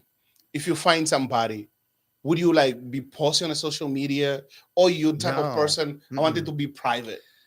Oh, if I post like the relationship, Yeah. Or you want it to be Um, private. I can't say until I'm in a relationship because my content is like very it's me. Like I don't have a character. I'm not trying to put like up a front or anything like that, as we say. Paano sabihin put up a front sa Tagalog, guys? Put up a front. Parang plastic ang mukha. Plus, okay, It's guys, like say it on the plastic. comment. Mhm. Like I want to be as normal and authentic as I can. Yeah. So if I get a girlfriend, I don't know if she wants to be on the vlog or if she doesn't, like it'll Would be you date a vlogger? I would date a vlogger for sure because it's a similar career path. So Yeah, you have a yeah. lot to talk about, and like she understands like the world of content creation. And then I think someone who's creative on a way, bro, is the best thing. Yeah. I see for myself. Yeah. My girlfriend. I mean, she's like, creative in many ways. Like coming up with ideas. Like she just messaged me next time wear a black T-shirt. Like so. Just so she can make sure you look good. Yeah, because of the background, like so she always like want to see really and yeah. But for me, it's not even like a creative thing. For me, it's just like because not everybody can be creative. I think Mhm. some people think like they're really good with numbers. They can Yeah. think statistically. They can Yeah. think about that very abstract way. Me, I'm not great with numbers. Like I did my master's in finance. It was a nightmare. It was I was up like 12 hours a day watching Indian guys on YouTube teach financial equations because I just didn't know how to do it. So like they don't even need to be creative for me, but for me, what's very attractive is ambition, a hard work ethic, having goals. And so for me, it really, it doesn't matter who you are, where you're from. Like, are you a hard worker? Do you have a goal for your life? Yeah. Or like what you want to do, because we get one life, bro. We get one life. And for the longest time, I didn't know what I wanted to do with life. And it took like taking a gamble to become a content creator where I really found like what I love. So I really admire that in other people. It's like I said earlier, I love seeing people who like have a passion or a creative side, pursue it in an attempt to like achieve their dream. Like I love that. I love that so much. So I would love to have that in a significant other. So I mean, talking about all these for where you are right now, Yeah. how happy are you? Comparatively, Yeah. or like from where I was to where I am? From where Like 1 out of 10, I was probably like a 4 or a 5. when I moved here to the Philippines. Like I was pretty unhappy back in the States. And now that I'm here, I think I'm up to like a 6 or 7. I'm not a 10 out of 10. I don't think anybody's a 10 out 10 of out of 10 10, all yeah. the time. I think everybody has ups and Ups and downs. it's like a wave. Yeah. And for me, like I definitely feel down a lot. Why? Like I think it's just my natural state. I think because like I mean, honestly, I think being in the military for such a long time, like you just see some garbage, some shit that just really can mess with you. So I think that kind of like plays into an effect of just we are the sum of our life experiences. So I think that means we are who we are. Did your mic fall? Yeah. I'm moving a lot. Bro, we got so many technical difficulties on the mics. Oh yeah, but guys, let us know also. Give us a feedback. Yeah, this is our first live. Of course, I really wanted to have. What? You're back. I told you. I told you. So I really wanted to have Kurt, Kuya Kurt, not Tagalog Kurt, here. On the podcast because the brother that we have been connected since we met, and until now, whenever he come, even before he was he was like he was settled here in the Philippines, even before he moved here.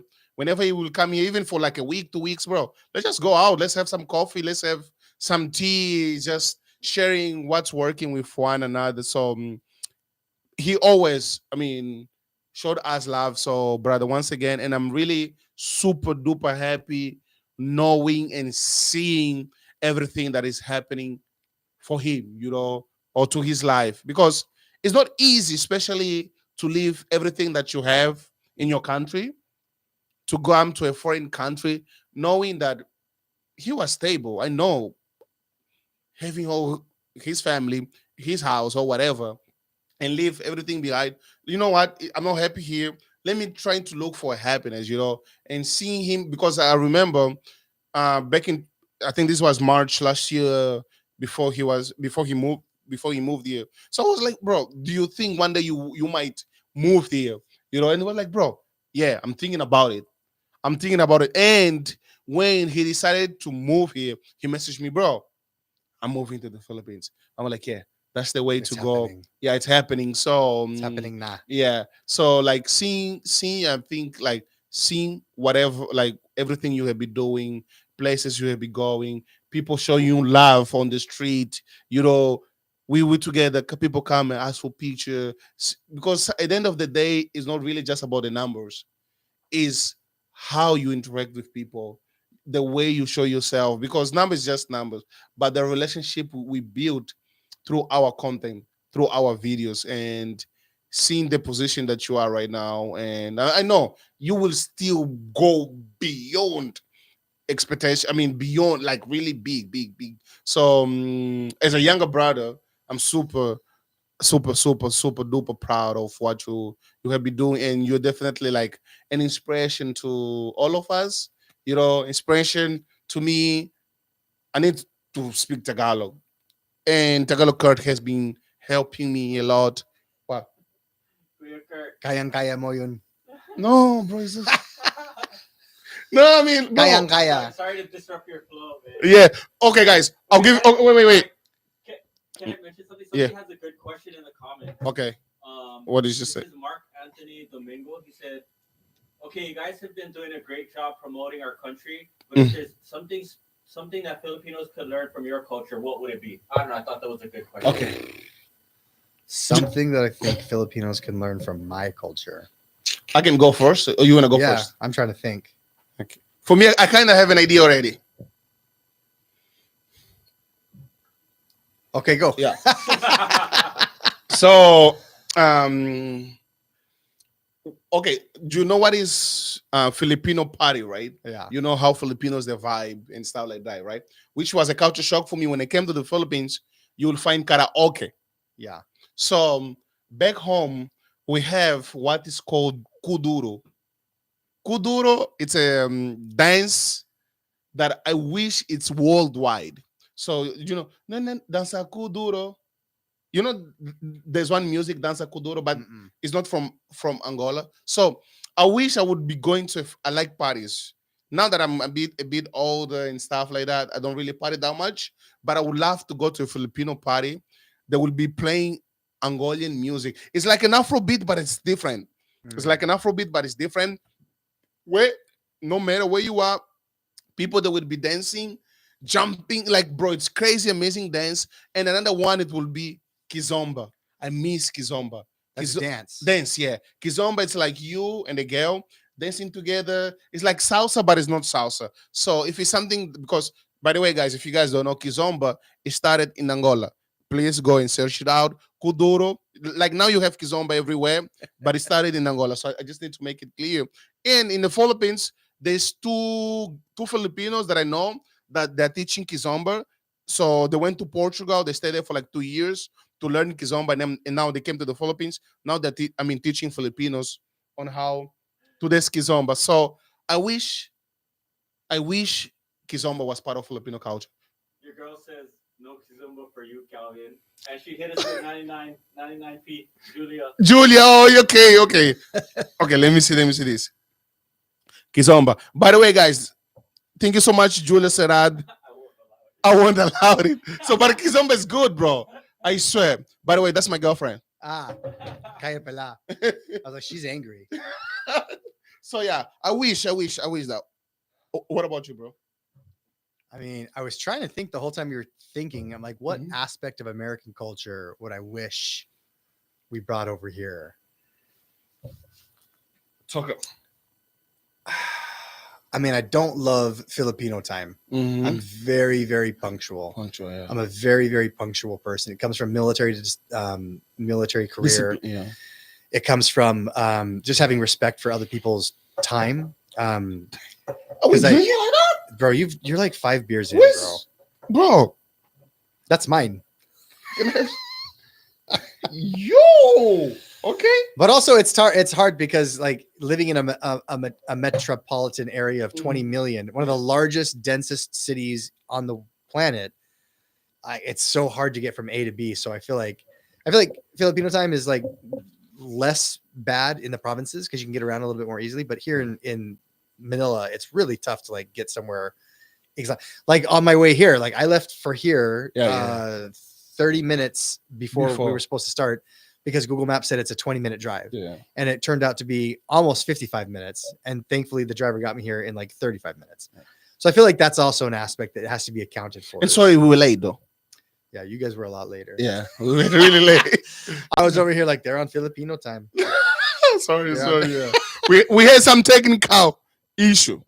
Yeah, that's it though. Because like I wouldn't have moved here if I was like in love with any singular aspect of like US culture. Like the reason I wanted to move here is because it's like moving to like a different world, like literally different language, different food, different people, different culture, different histories. And I love that. I think it's so cool to be able to like move somewhere across the world and experience all these new things. It's like you're a kid again, because you're experiencing all these first things again, which is why I love travel. That's why I think Mark Twain, he's an old 19th century poet from America.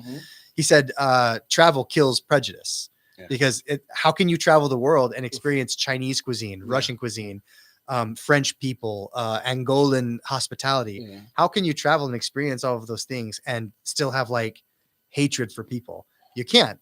So I think traveling here to the Philippines was like one of the best decisions I've ever made in my life. Do you have friends back in the States that they would never want to leave USA? Never. Not even to travel. Oh, for sure. Yeah. They don't want. Yeah. It's like, if you're comfortable and you're not like super adventurous, like it's not a hard decision to say I don't want to travel. But everyone I know back in America, all my friends, all my family, they all want to come to the Philippines and visit, because they see my videos and they're like, it looks so amazing over there. We want to try the food. We want to learn some Tagalog and like try talking to the locals. And that's like, I mean, that's the best I could ask for, is having people get exposure to the Philippines and want to come in and experience it for themselves. So you coming to the Philippines, it changed you? For sure. Yeah, 100%. I'm a fundamentally different person now. I feel like I'm more grateful for like just my life and things in my life and relationships in my life and the experiences that I get to have. I'm more understanding. Maunawaan. Did I say that right, guys? Maunawaan. I have like a greater love and appreciation for people. Like back in America, like I was just like kind of hostile. I was like kind of an angry person because in America it's very kanya-kanya. It's very individualistic society, and you're like the lone wolf. Pick yourself up by your bootstraps. These are all these colloquial sayings that we have that represent like the individuality that is put on a pedestal in American culture. So coming here to the Philippines, where it's like the opposite of that, where you have community, you have kapwa, you have your barangay, you have your family, and it's very, very close ties. It's awesome. I love it. So long story short, I can't think of any aspect of American culture that I would wish I could incorporate here. I think it's the opposite. I think we need more Filipino culture. Yeah. Everywhere. So I'm gonna do like a reverse question.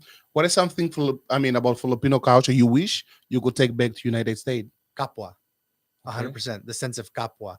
The sense where when you're born here in the Philippines, you have ideally, not 100% of the time, you have a family, you have a barangay, you have a community, you have 600 cousins, you have people who aren't related to you that you call uncle and aunt.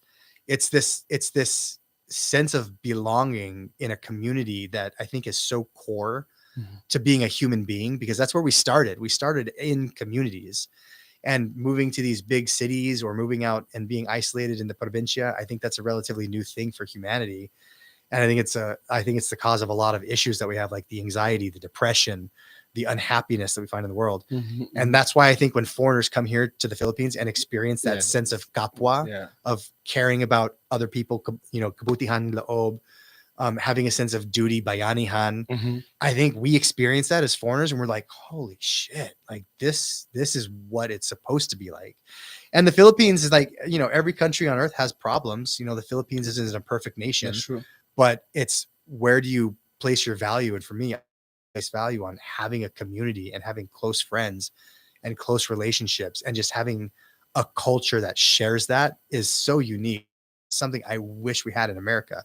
It'd be so awesome if we had that in America. I feel like we used to, and we lost it somewhere. I don't know where. I don't know if it was because of politics, economics, but we don't have it, and the Philippines does. So that's what I wish we could export to the world. So you saying that, like, so which means you see yourself living here, like settle here forever. Yeah, this is my in a home. sense. This is my home now. Yeah, I live here. Ito ang aking tahanan. This is where You I want to stay. spend your This like, is your it. life. This is it. This is And how do you see yourself then in 5 years' time, knowing that, okay, like an example, you have been doing content, for a while right now, and now you took the best. That's the best for me, Yeah. but it's at the same time, which is the biggest move ever for you to come to the Philippines. Now you settle down here, right? How do you see yourself being here after 5 years as a content creator? 5 years. Yeah. I have 10 kids. Come on, bro. Impossible. Nothing's impossible. 10 kids? Just kidding. In 5 years, I don't know. Like I kind of just I really like making. I like, content. bro. Like, sorry, I like that question. 5 years. It feels like you are doing like job interview. Like. I mean, wait, is this a job interview? You like it? What- Yeah. Exactly. It's just a job interview. Yeah. Oh, I don't know. I really like making content. Mhm, So mhm. I hope in 5 years I'm still making content for YouTube. And eating all over the Bro, Philippines. but okay, I think that's going to be in 5 years, I hope. I'll tell you something. Okay. Guys, what date is today? August 22. Tagalog court. Oh, we're going to do a flash forward. Kuya court. Sorry. This guy. Bro. T. Bro, He's being a good producer. He's keeping Yeah. you on point. I know you're working out, yeah? But I have a feel like you're going to be bigger than me. So how much are you right now? Sige na. So right now I am 116 or 17. What about you? Sigurado ka dyan. Yeah, I'm 105 kilos. 105. Yeah. Bro, you coming, bro. So Welcome to this the is team. This is what we do. 5 years from now, we're gonna cut this video. Me and with six pack. No, we're gonna me be with six pack. shirtless. Me with six We're gonna pack. be Me with It'll be, 6 I'll have a nice I'll be like- belly, and you'll be like shredded. No, I'll be like, bro, we're 5 years from now, guys, we're gonna do a flash forward and see. We're gonna see where we're at. because bro, I know you, Tignan natin. bro, I know you like me. We love food. I love food. We love to eat. You know, and me, bro, I'll be eating. Even 5 a.m. I'm eating. Yeah. It's not healthy, guys. Okay, I'm not telling you I guys think to. you like food more than me. I don't think so, bro. Nah. Now, bro, because okay, I'm gonna give you an example, right? You know, I used to do food content before too, Yeah, right? yeah. Like traveling, going to the provinces, and bro, there was, you know, like I love Cebu. You know why I love Cebu? Because of food, Mm. bro. Cebu, unfortunately, people think Cebu is just about lechon, bro. Dude, their humba. The umba, You had that. pochero, the Tusloboa, tusloboa, the the hanging rice, the puso. puso. I went to the place where they make puso. Yeah. I made a video about it where they make puso, and there's this, there's this food that I like. Is the is fish, but is the poison Dangus? fish? No, it's the poison fish. Poison fish. Guys, please on the Pufferfish? huh? The pufferfish? Yeah, but Pufferfish. yeah, but in Tagalog there's another name. Guys, Ah, please. The marites fish. No, not the marites fish. Come on. So That's guys, a poisonous one. yeah, it's a poison. Marites is a poisonous Yeah. fish. So there's this fish here in Cebu, bro. It's amazing. I just forgot the name right now, guys. Please on the comments if you know what I'm talking about. Please, I mean, it's not really poison. I mean, it's poison. It's like, you know that fish, the one if you do rub him like this, it becomes big. That's the pufferfish. Yeah, that fish. That fish. But in Tagalog, there's another name, bro. No, for real. Guys, wait. Guys, please help us on the comment. Wait. Let me check the comment. Are you sponsored by Head Horse? Not yet. I kind of already sent the email, but no reply. I can feel it's Kuya Kurt bedtime already. Somebody say that. Anong oras na? What time It's is it? already 10:25. Tamang tama yun. Tama. Do they see? Am I getting sleepy? But I got us on the guest list for Uncle Oh, Taco, so- bro. Guest list? Yeah, homie. Oh my guys, I ain't please. about that life. They know I'm not about that life, guys. Guys, please let us know if you know the name of the fish. Maria Safra, thank you so much. Once again, this is what she said. I can feel it's Kurt bedtime. No. Actually, bro, what time did we stay up? I was gone by 10. No. Yeah. No, you were gone by 12. No. No, I can bro. pull up the grab. I left at like 11:15. No, because I was with Tenez until what, 3? Yeah. I was gone, bro. Bro, That early? no, it's not that early. I have a picture when he left because I was worried about him. I took a picture of your grab. Why? Because you thought he was gonna kidnap me? Yeah. Not possible. I was just being a good guy. Bawal akong No. kidnapin. Okay, Ha? it's here. Alalahanin nyo yan. It's this one, right? Oh, what time? This is you getting. It's 12:05. Bro. That's AI, bro. That's not me. This That's dude- AI. But like, how do you feel about head horse though? Red horse? This is how I pronounce head horse. Why do you pronounce it head horse? Because, bro, okay. Because there's a picture of a head on the can. No. Yes, bro. Look, it's a head horse. Show the camera.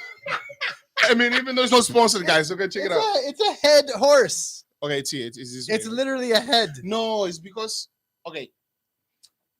Since I kind of like my tongue is a bit heavy sometimes when it comes to R and H, I kind of pronounce it wrong. That's because of your kumbundo.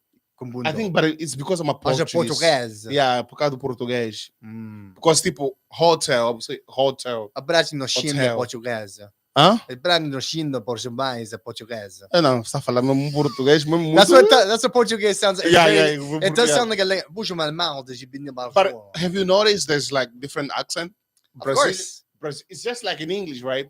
American accent, British accent, and African accent. Can you speak Portuguese with a Portuguese accent? See? Let's hear it. And then speak Portuguese with an African accent. Ok. Ok. Cá agora nós estamos numa partida muito diferente. O Portugal se encontra numa caminhada muito alta. Então, muita gente vem para Portugal para poder ter uma vida melhor. Espero que todos os angolanos. Okay, now I'm gonna No, go African. African one. Como é que é? Tá bom? I knew it. I knew he was gonna do something over the top.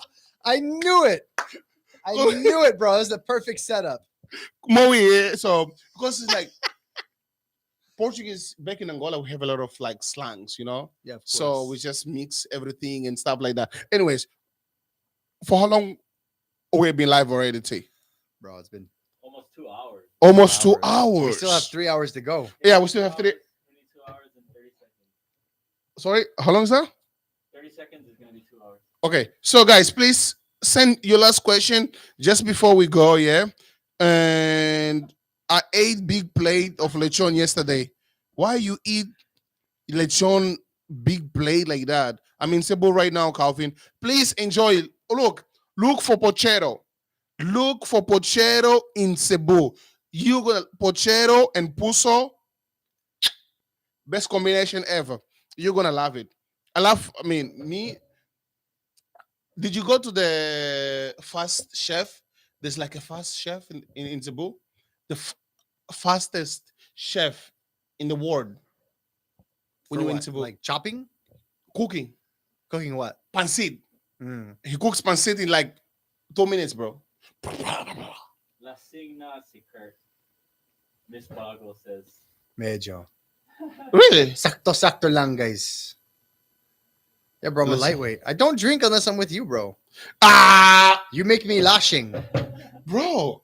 Now you will be blaming me now. Okay. You're trying to make me so I get fatter than you. Low bat na si Kurt. Bro. Okay, let's be honest here. Last Wednesday, you're the one that told me to go drink. Yeah. Okay. You're the one that told Because me. I'm trying to keep you heavier than me because you said I'm going to get bigger than you. Exactly. So And I'm then trying to make today, you drink more. today, I was about to buy juice, and then you message me, buy some drinks, bro. Today's. Am I lying? I'm in the middle. Oh, you're in the middle. Okay, anyways. Yeah, but anyways, bro, let's just talk. I think this is something I didn't really announce. Maybe I'm gonna clip this, cut some clip. Guys, we have a exciting trip on September. What date? Don't tell them. We'll have people show up to try to kidnap us. What are you doing? You're gonna give them our GPS coordinates? Yeah. Okay, guys. So, we Nah, have a just trip. kidding. We're going on the 12th. Where we Diba? going? Where we going? Surigao. Okay. Yeah. So, guys, Not Siargao. not Sharga. We have a big Surigao. trip coming on I think I can announce it already. It's okay. We have a big trip coming on September 12th. Like it's a if we tell you it's a big trip, it's a big trip. Brother, can you please mention the people that are coming with us? Me, That already confirmed. you, Mm-hmm. Jennifer Lopez, Wow. Flo G, Flo G, Casta Clay, Cas- Beanie, Albany, Tug Zambi, Tug Zombie, sino pa? Ako, ikaw, Oh, you already said me. Ovela, Ovela Music Game News. Tug Zambi, Oh, okay, it's for the second time. me. For the third time. How many is that now? So guys, How many is that? so we will be having an amazing trip, and it's mainly content creation. I mean, content creators trip. I think this will be the first one. So we will be going to Surigao del Sur, and we are 8 content creators that will be going to this trip, which is some names is still secret. We cannot announce it yet, but just stay tuned. From September 12th, the content creation is not going to be the same worldwide. Just note that, yeah. So we are working on some content. So if you're in Surigao, we will be seeing you in Surigao starting September 12th. But Kurt, just before we go, brother, before we go, I think is there any question? No, I just laughing at the way he looks. What do you mean? Too small? What? No, bro. I'm not getting tea. Who? The way Kurt? Huh? Kurt looks or what? Yeah. You just like looking like that. Okay, bro. Just before we go, yeah. What are the people that love you can expect from your content worldwide, like in the Philippines and stuff like that? More of it. Content creation is really, it gives me a lot of purpose. I love when you talk, brother. I swear. Thank you, man. Yeah. I love having you listen to me. Okay, I'm listening. You know. Yeah. I love it when you listen. That's my love language. Mhm. What was it? What content makes me happy? Like Mhm. it gives me a schedule, it gives me a purpose and a drive. So my original goal was to post one vlog every day for an entire year. Mhm. And we're 5 months into it, and Yeah. I love it. I don't think I'm gonna stop. So I think I'm gonna keep going. And so we'll see where this goes. I don't know where it'll go, but I'm just here for the ride. Nobody knows where we're going. It's just to enjoy the ride. So I know you have been traveling around the Philippines. Is there like any specific, oh, actually, I should ask you this.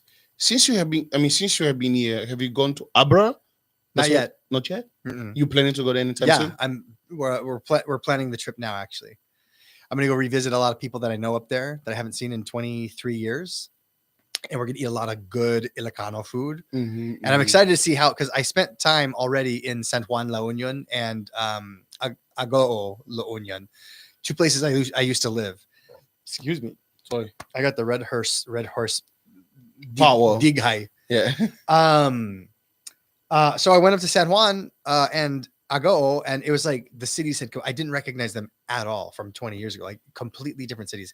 So I'm really excited to go up to Benguet, Abra, and see how the cities changed over the last 20 years, and hopefully not too much, because I want to be able to look at things and have memories, Have the memories come back, because I feel like there's memories in here Yeah. that I don't actively recall, but when you see something or maybe smell something or maybe Mhm. hear something that's Yeah. familiar, Yeah.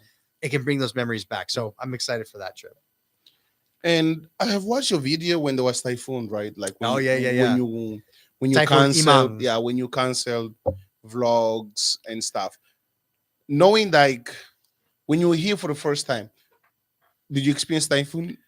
No. As a missionary? Yeah, as a oh missionary. yeah, for sure. We had tons of floods, And how high was winds. it? How was it like during that time? I compared thought it to was now? fun because we used to have to put on, as missionaries, we wear shoes, Yeah. right? But when it was Baja, when it was flooded everywhere, we'd have to wear chinelas and then roll up our pants. And we would just like walk, in the water to Yeah. all of our apartments. I thought it was, because I was a young 19-year-old kid. I'm like, Yeah. this is so cool. I'm like, I'm in this tropical country, walking in the flooded waters. mhm. Something's gonna swim up and bite my leg, probably. I thought it was so cool. So yeah, I've definitely experienced the bad weather back when I was a missionary. That was my first exposure to like Philippine weather. And like now, actually, I wanted to ask you this because when I watched your video, I noticed how emotional you were. Like when you went to the beach, empty, trees Mm, around, just and then it's like I cancel the vlog. yeah. But at the same time, when you go to the social media, you see Filipinos smiling, Yeah. happy, making fun of the moment, Isn't that right? crazy? Yeah. And for you, how was it for you? You don't get that in America. Like I feel like being a human being, like we are naturally very resilient animals. We survived so much, danger in the world. But Filipinos take it to a new level because not only are they resilient, like most of us strive to be, they're so happy while they're resilient. And I know there's a negative connotation to resilience for some people because they think it's an excuse for lack of infrastructure, for lack of giving a quality of life to citizens. But I think being resilient is a great quality because when bad stuff happens, when shit happens, if you can have enough foresight to see that it's going to be okay, that's ultimately what resilience is. It's knowing that it's going to get better and hoping for that. But when you add that with actually being happy, like I did a vlog up in San Juan the day we were scheduled to go to restaurants, and we canceled all of the appointments because people had their roofs blown off, walls, or the pader would tip over. So instead of going to these restaurants, I just kind of went around showing all of the destruction, and I would walk past these people who were like screaming for shout outs. They're like pointing. He's like, one guy's like, my roof came off and flew away like a bird. And he said it jokingly. I was like, oh my gosh, to have that positive mentality, what a gift that would be. I'm definitely not that positive. I'm trying to be, but I think it's amazing how they can be positive and resilient and happy all at the same time. And you came up with these. I mean, I think you and your team came up with the idea of donation. Yeah, the fundraiser. The fundraiser. The fundraiser. I've done donations on my platform before. Like when I first started coming. I watched the one for the Lola. The one for the Lola, right? On one of my very first vlogs, I was walking around in Barangay Pembo, I think, just outside of BGC, and I came across this so funny Lola, who was in her 80s, and she was selling mani peanuts for like 15 pesos for a small bag. And I posted it to my story of us, buying the peanuts. And so many people reached out and they were like, because I asked her in the video, I'm like, why are you selling peanuts? She's like, to help my family, which is awesome. And I posted that and people were so responsive. Like, how can we help Lola? Can we give money? And I thought, yeah, sure. If you want to donate money, I'll set up a GoFundMe. So we raised, I think, a little over $3,000. So 150K in pesos. I think it was close to 200,000. I can't remember. But anyway, we did that for Lola, which was awesome. And we gave it to her and they used it to improve their life. They fixed their roof. They increased their sari store that they had. So it was a huge help. And so for this one, I thought, why not reach out to my community? Because we have close to 5 million, people know who I am. And we ended up raising a little over 300,000 pesos for the people of San Juan. So we're going up in a couple of weeks to distribute funds to a lot of the people who were affected by the typhoon. But I thought, what an amazing opportunity to showcase and most of the donations came from foreigners overseas. Lots of Filipinos donated, lots of OFWs donated, but so many foreigners who presumably don't have any connection to the Philippines. A lot of donations came from them as well, because I feel like people just naturally want to help each other. I think that's like the natural state of human beings, is being empathetic and kind and understanding. So I thought, what a great use of the platform that I've been given is using it. Once again, congratulations. What a great, it was an awesome opportunity. Yeah. I'm so grateful for it. Okay, bro, let me just go here on the comment. Somebody said, it comes from Mary's Zafra. Single pa ako. You know her? I don't think so. Single pa. Okay, no. Dalaga ka ba? This is what she said. Kuya Kurt, Apa. if you could say something to your younger self, what would it be? How young? Do we have an age? Because what I would tell my 8-year-old self is different than what I tell my 18-year-old self. Different Let's than say what I 20. tell my 20-year-old self. Oh man, like just a single piece of advice. I think I would tell my 20-year-old self, definitively, find what makes you happy and chase after it forever. Do you think you have found that? I think so. Yeah. I think it took me 40 years to find it, but I think I did. Because I feel like that's where unhappiness comes from. Like we're doing things that we don't like, whether it's the job, whether it's the person who you are, whether it's like whatever's going on in your life. I feel like we should strive to find. Does gardening make you happy? Does doing basket weaving after work make you happy? Does cooking tacos make you happy? Find, and that can, and it can change too, right? Because humans are dynamic and we change. You don't have to stick with one thing for 40 years, and that's the thing that makes you happy. Just find what makes you happy today, and as long as it's an uplifting and wholesome and something that makes you the better person, chase after it with all your heart. That's what I would tell my 20-year-old self. Find what makes you happy and just chase after it forever. Bro, super amazing. Super. You guys can put that on a t-shirt. That's okay. Yeah. Somebody said, too bad Jared won't be with you guys in Surigao. Jared. Shout out to Jared. Please, brother, buy the ticket. Bro. Come here. We need you here. Bilhin mo na, Jared. Yeah. Punta ka dito, ha? Ang bastos mo, pero guwapo pa rin. Okay, somebody ask you this again. Are you open with the idea of having a meet and greet event with your friend, Kuya Kurt? Yeah, I could be.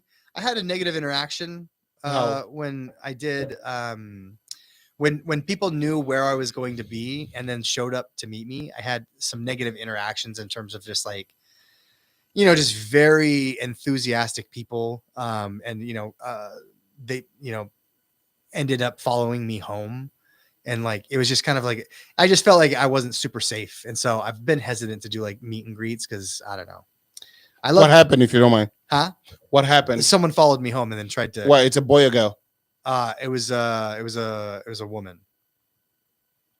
They followed me home and then tried to come up to the elevator. Luckily, we had a security guard who stopped them. But it was weird because I don't know who this person Yeah, is. yeah. I don't know what their intentions are. I don't know Yeah. if they've got like bad intentions, good intentions, if they just want a picture. I don't know. But it was enough to like deter me from like want to do something like that again. Do you feel like? I mean, I'm pretty sure you kind of have an idea that fame will come with some restriction At as a well. cost. Oh, for sure. Yeah, for sure. Yeah, I kind of feel that not like I'm not super famous at all, but like No, you're super famous, bro. no, I'm not. No, super no, you're famous. super No. famous, bro. No. I'm not super famous, but like when I go out in public, like Mhm. it's definitely different from last year when I'm like I could go out and I shop and run errands and like I get like maybe one person the whole day would be like, "Oh, Kuya, Kurt, can I get a picture?" or something like that. And I love that. And now it's like, I mean, I can't go out sometimes because like people like swarm me. It's weird. It's a weird thing to say Mhm. because like last year I wasn't really anyone, and now like a lot of people just Yeah, recognize my face. Yeah. But like, I mean, I knew that's part of like, if you make content and it goes well, like lots of people will see it, and that's just one of the byproducts. So it's like you can either accept it and adjust to it, or do whatever you need to do. But I do enjoy it though. I mean, I won't lie. Like, Bro, I think it's so meeting- cool to have yeah. someone like know who No, you are and yeah. like want to have a sticker, because I always carry stickers on me. Oh yeah, yeah. Or if they want to have yeah, a picture, like yeah, I think yeah. it's pretty weird, but it's pretty Yeah. cool. Because bro, that's so different. I mean, I have seen many times when It happens to me too. here's the sticker. Yeah. I'm like, wow, that's amazing. That's amazing. That's amazing. And bro, I wanted to ask something. Wait, but okay, I have a question here. So, she's from Marikina. And guys, okay, I think this is. I just wanted to say, guys, okay, if you guys can see, next time Tagalog card when he will be here with 5 kids already. 10 kids. 10 kids in 10 5 kids. years. So if you guys want to send something to us that we can, In We 5 sh- years time. no, like right now, even Oh. I mean not now, on the next episode. So whenever we have an episode, if you want to sponsor, help or whatever, send some stuff. If even if you're just starting like right now, you have a resto, we don't need to ask you for any money. You want to send you some food for us to try while we're having podcast, feel free for me to send, and then we can just talk. I mean, talk about your product. I mean, as well. So, Kurt, I mean, kind of before we go, yeah. Knowing that you have come here, moved here for like 5 months now, and then you see yourself. I mean, you have settled down here, like already here, right? So, how is your team? How have you been working with your team to come up with the ideas? And how do you come with idea? I mean, with the ideas to go to the next province. Oh, let's go to this province. Let's go here. Let's go to this country. How do you guys come up with all these ideas? I just eat it carinderias, man. Mhm, I just mhm. find them and I eat them. Yeah. That's Yeah. about as much thought as goes into my. I know it sounds weird because I know a lot of content creators Mhm. take a lot of effort Time, and yeah. discipline and time to like come up with original content, write out skits, and the editing process is so time consuming. And I'm like super grateful because my content is literally just like me holding a camera and going to get a meal, Yeah. and practicing my language skills and talking to people.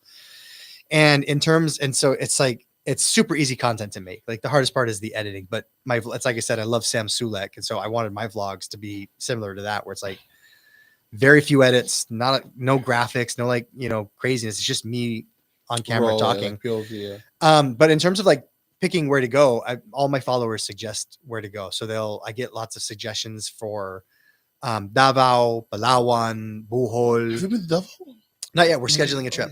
Yeah, so this trip this year until the end of 2026, we have trips to El Nido, Abra, Pampanga.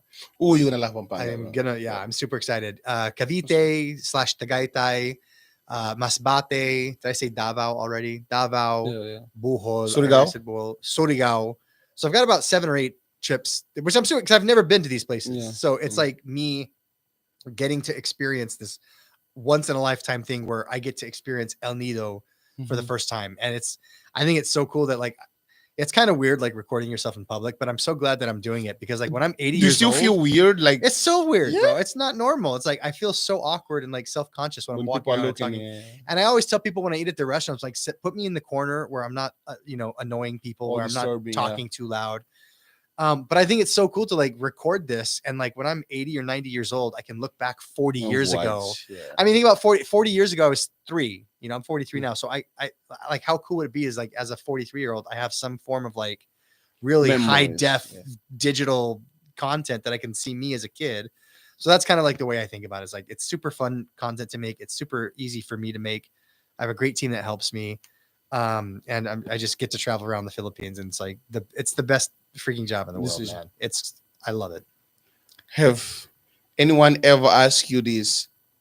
We're gonna go now, and we're gonna go now, guys. So, like, you live in USA, you live in America, you live in the American dream, and us as a Filipino, we wanna go there. Yeah. Have you ever you get this type of questions? And like, what do I prefer most, or like? No, like, why coming to the Philippines when us as a Filipinos? Oh yeah. We wanna live. I think, yeah. I mean, I definitely there's Mhm. definitely reasons to like emigrate and go work overseas for Mhm, mhm. monetary reasons, and that's an individual choice, I think, for every person and family to make, whether it's good or bad for you. But I think there's a reason why you find so many balikbayans coming to the Philippines where Yeah. they've been working overseas for 30, 40 years, and their goal is to retire here. And I think that's why you see an influx of like foreigners starting to move here. And I think it's why you see the government starting to create more friendly digital visa because they see that people want to come here. And there's high levels of government are calling for people to graduate from college here and try to stay in the country. Yeah. And I think it's this awesome movement where the Philippines is finally getting some like, positive media on how great it is here, because it's been pretty quiet for a long time. So like I said, Filipinos they're not braggadocio. They don't like to brag about themselves. But I think it's awesome how when people go to work overseas and then they choose to come back to the Philippines, you have foreigners coming here.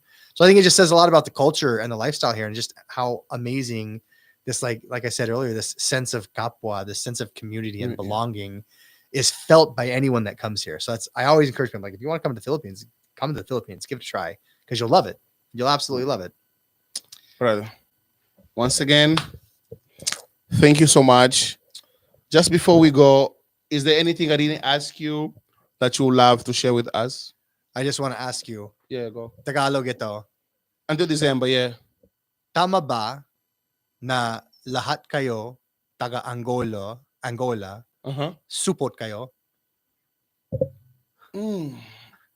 Where? Now you put me on the spot. I think I know what that is. No. Like, Just for context, guys, that is from my vlog. A trike driver asked me if it's true that all Americans are Angolians supot. support. No. And it got like 25 million views. That's why I'm not perverted. I'm not trying to ask Calvin his, So, supot. support. Supot. So, It's a anteater. huh? Supot is Tagalog slang for whether you're if you're circumcised or not. Oh, shoot. No, I didn't know that. Supot means like, because supot technically Supot. means like a bag, like a purse, like a coin, Mhm, like a coin purse. So that's the slang. Why would you ask me that? Because the trike driver, you said ask you anything, bro. Okay. You brought this on yourself. A trike driver asked that. It's one of my most popular videos. It's got like 28 million views. But a trike driver. But I asked don't me think that. so. That's not true. Huh? I don't think so. For you?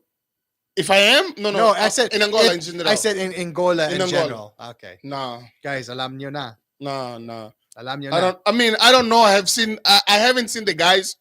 So But I don't think so. Magandang gabi mga Yeah. kapuso. This just in, bagong balita, galing sa Angola, sabi nila daw lahat ng mga tao doon, mga lalaki, supot. Kine-confirm namin dito muna sa GMA7, No. balitang balita Sa pa Calvin inyo. Casio. Kay sa balitang Calvin Castiel, narinig nyo na dito muna. Sige na. Guys, yo, you know what, like how I feel right now. I wanted to say, Clippers, Clippers. clip this, They're clipping it, bro. post it. They're you gonna know? clip it like they didn't clip you. Please, okay. But anyways, bro. Once again, brother, I hope I have asked everything. Thank you. And if I didn't, like, just before we go, if I didn't ask you anything, is there anything you want me to ask you, or I have covered everything about Kuya card? Is there anything I didn't ask you? Ayaw ko sana na ikaw ay mawawala. Mawawasak naman ang aking mundo. Oh, ngunit anong magagawa kung talagang ayaw mo na? Sino ba naman ako para pigilin ka? Lumayo ka man na... Guys, guys. but you can sing. I can sing a little. Do you know, like, Mahal Kita? If there's any... Wait, do you know Mahal Kita? Mahal Kita. Oh, I thought you were saying the ages, Pero- mahal kita. Mahal na mahal kita. No, that one. Dito sa aking puso.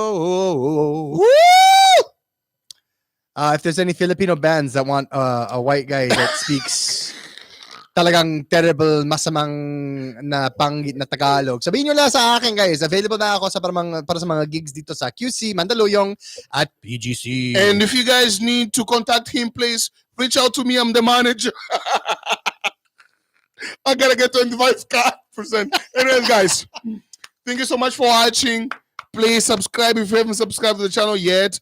Oh, Kuya card info is gonna be on the description below. Now you know, Calvin. Now you know. Thank you. Okay, just before we go, let me give a shout out to the people that have been sending us a lot of message. I mean, Mary Safra, thank you so much. Leonel 101, thank you so much. Sweet Morena, mwah, mwah. Chris Tiny, thank you so much. Miss Bago, she said, try to visit Batan. I haven't been there. I'm going. Oh, you're going there? You're going there. So thank you so much to everyone that have been here. So this is the first episode. I hope you guys have enjoyed. And see you guys on Sunday. It's gonna be 8 p.m. Hopefully, it's not traffic. So, and we don't like now. I don't think we're gonna have any technical issue anymore because we kind of already figure out what we can do. Kurt, brother, once again, thank you so much for showing the love all the time that I ask you for an amazing interview. Oh my God, I can connect the energy from America.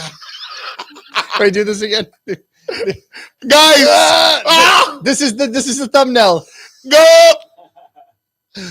Guys, anyways, brother, once again, thank you so much. I hope you have enjoyed. I know it's a bit late. It's your bedtime. As Mary, she said, it's your bedtime. You usually sleep very early, but I feel like I don't want to go, but I gotta go, guys. See you guys on Sunday, 6 p.m. God bless you. Take care. It's raining season in the Philippines. Please don't be like me driving when it's raining. So stay home, stay dry. God bless you. This is your boy Calvin Casio. You guys know I don't talk that much. Sometimes I do, but I'm gone. Peace. Woo! Now you can, support.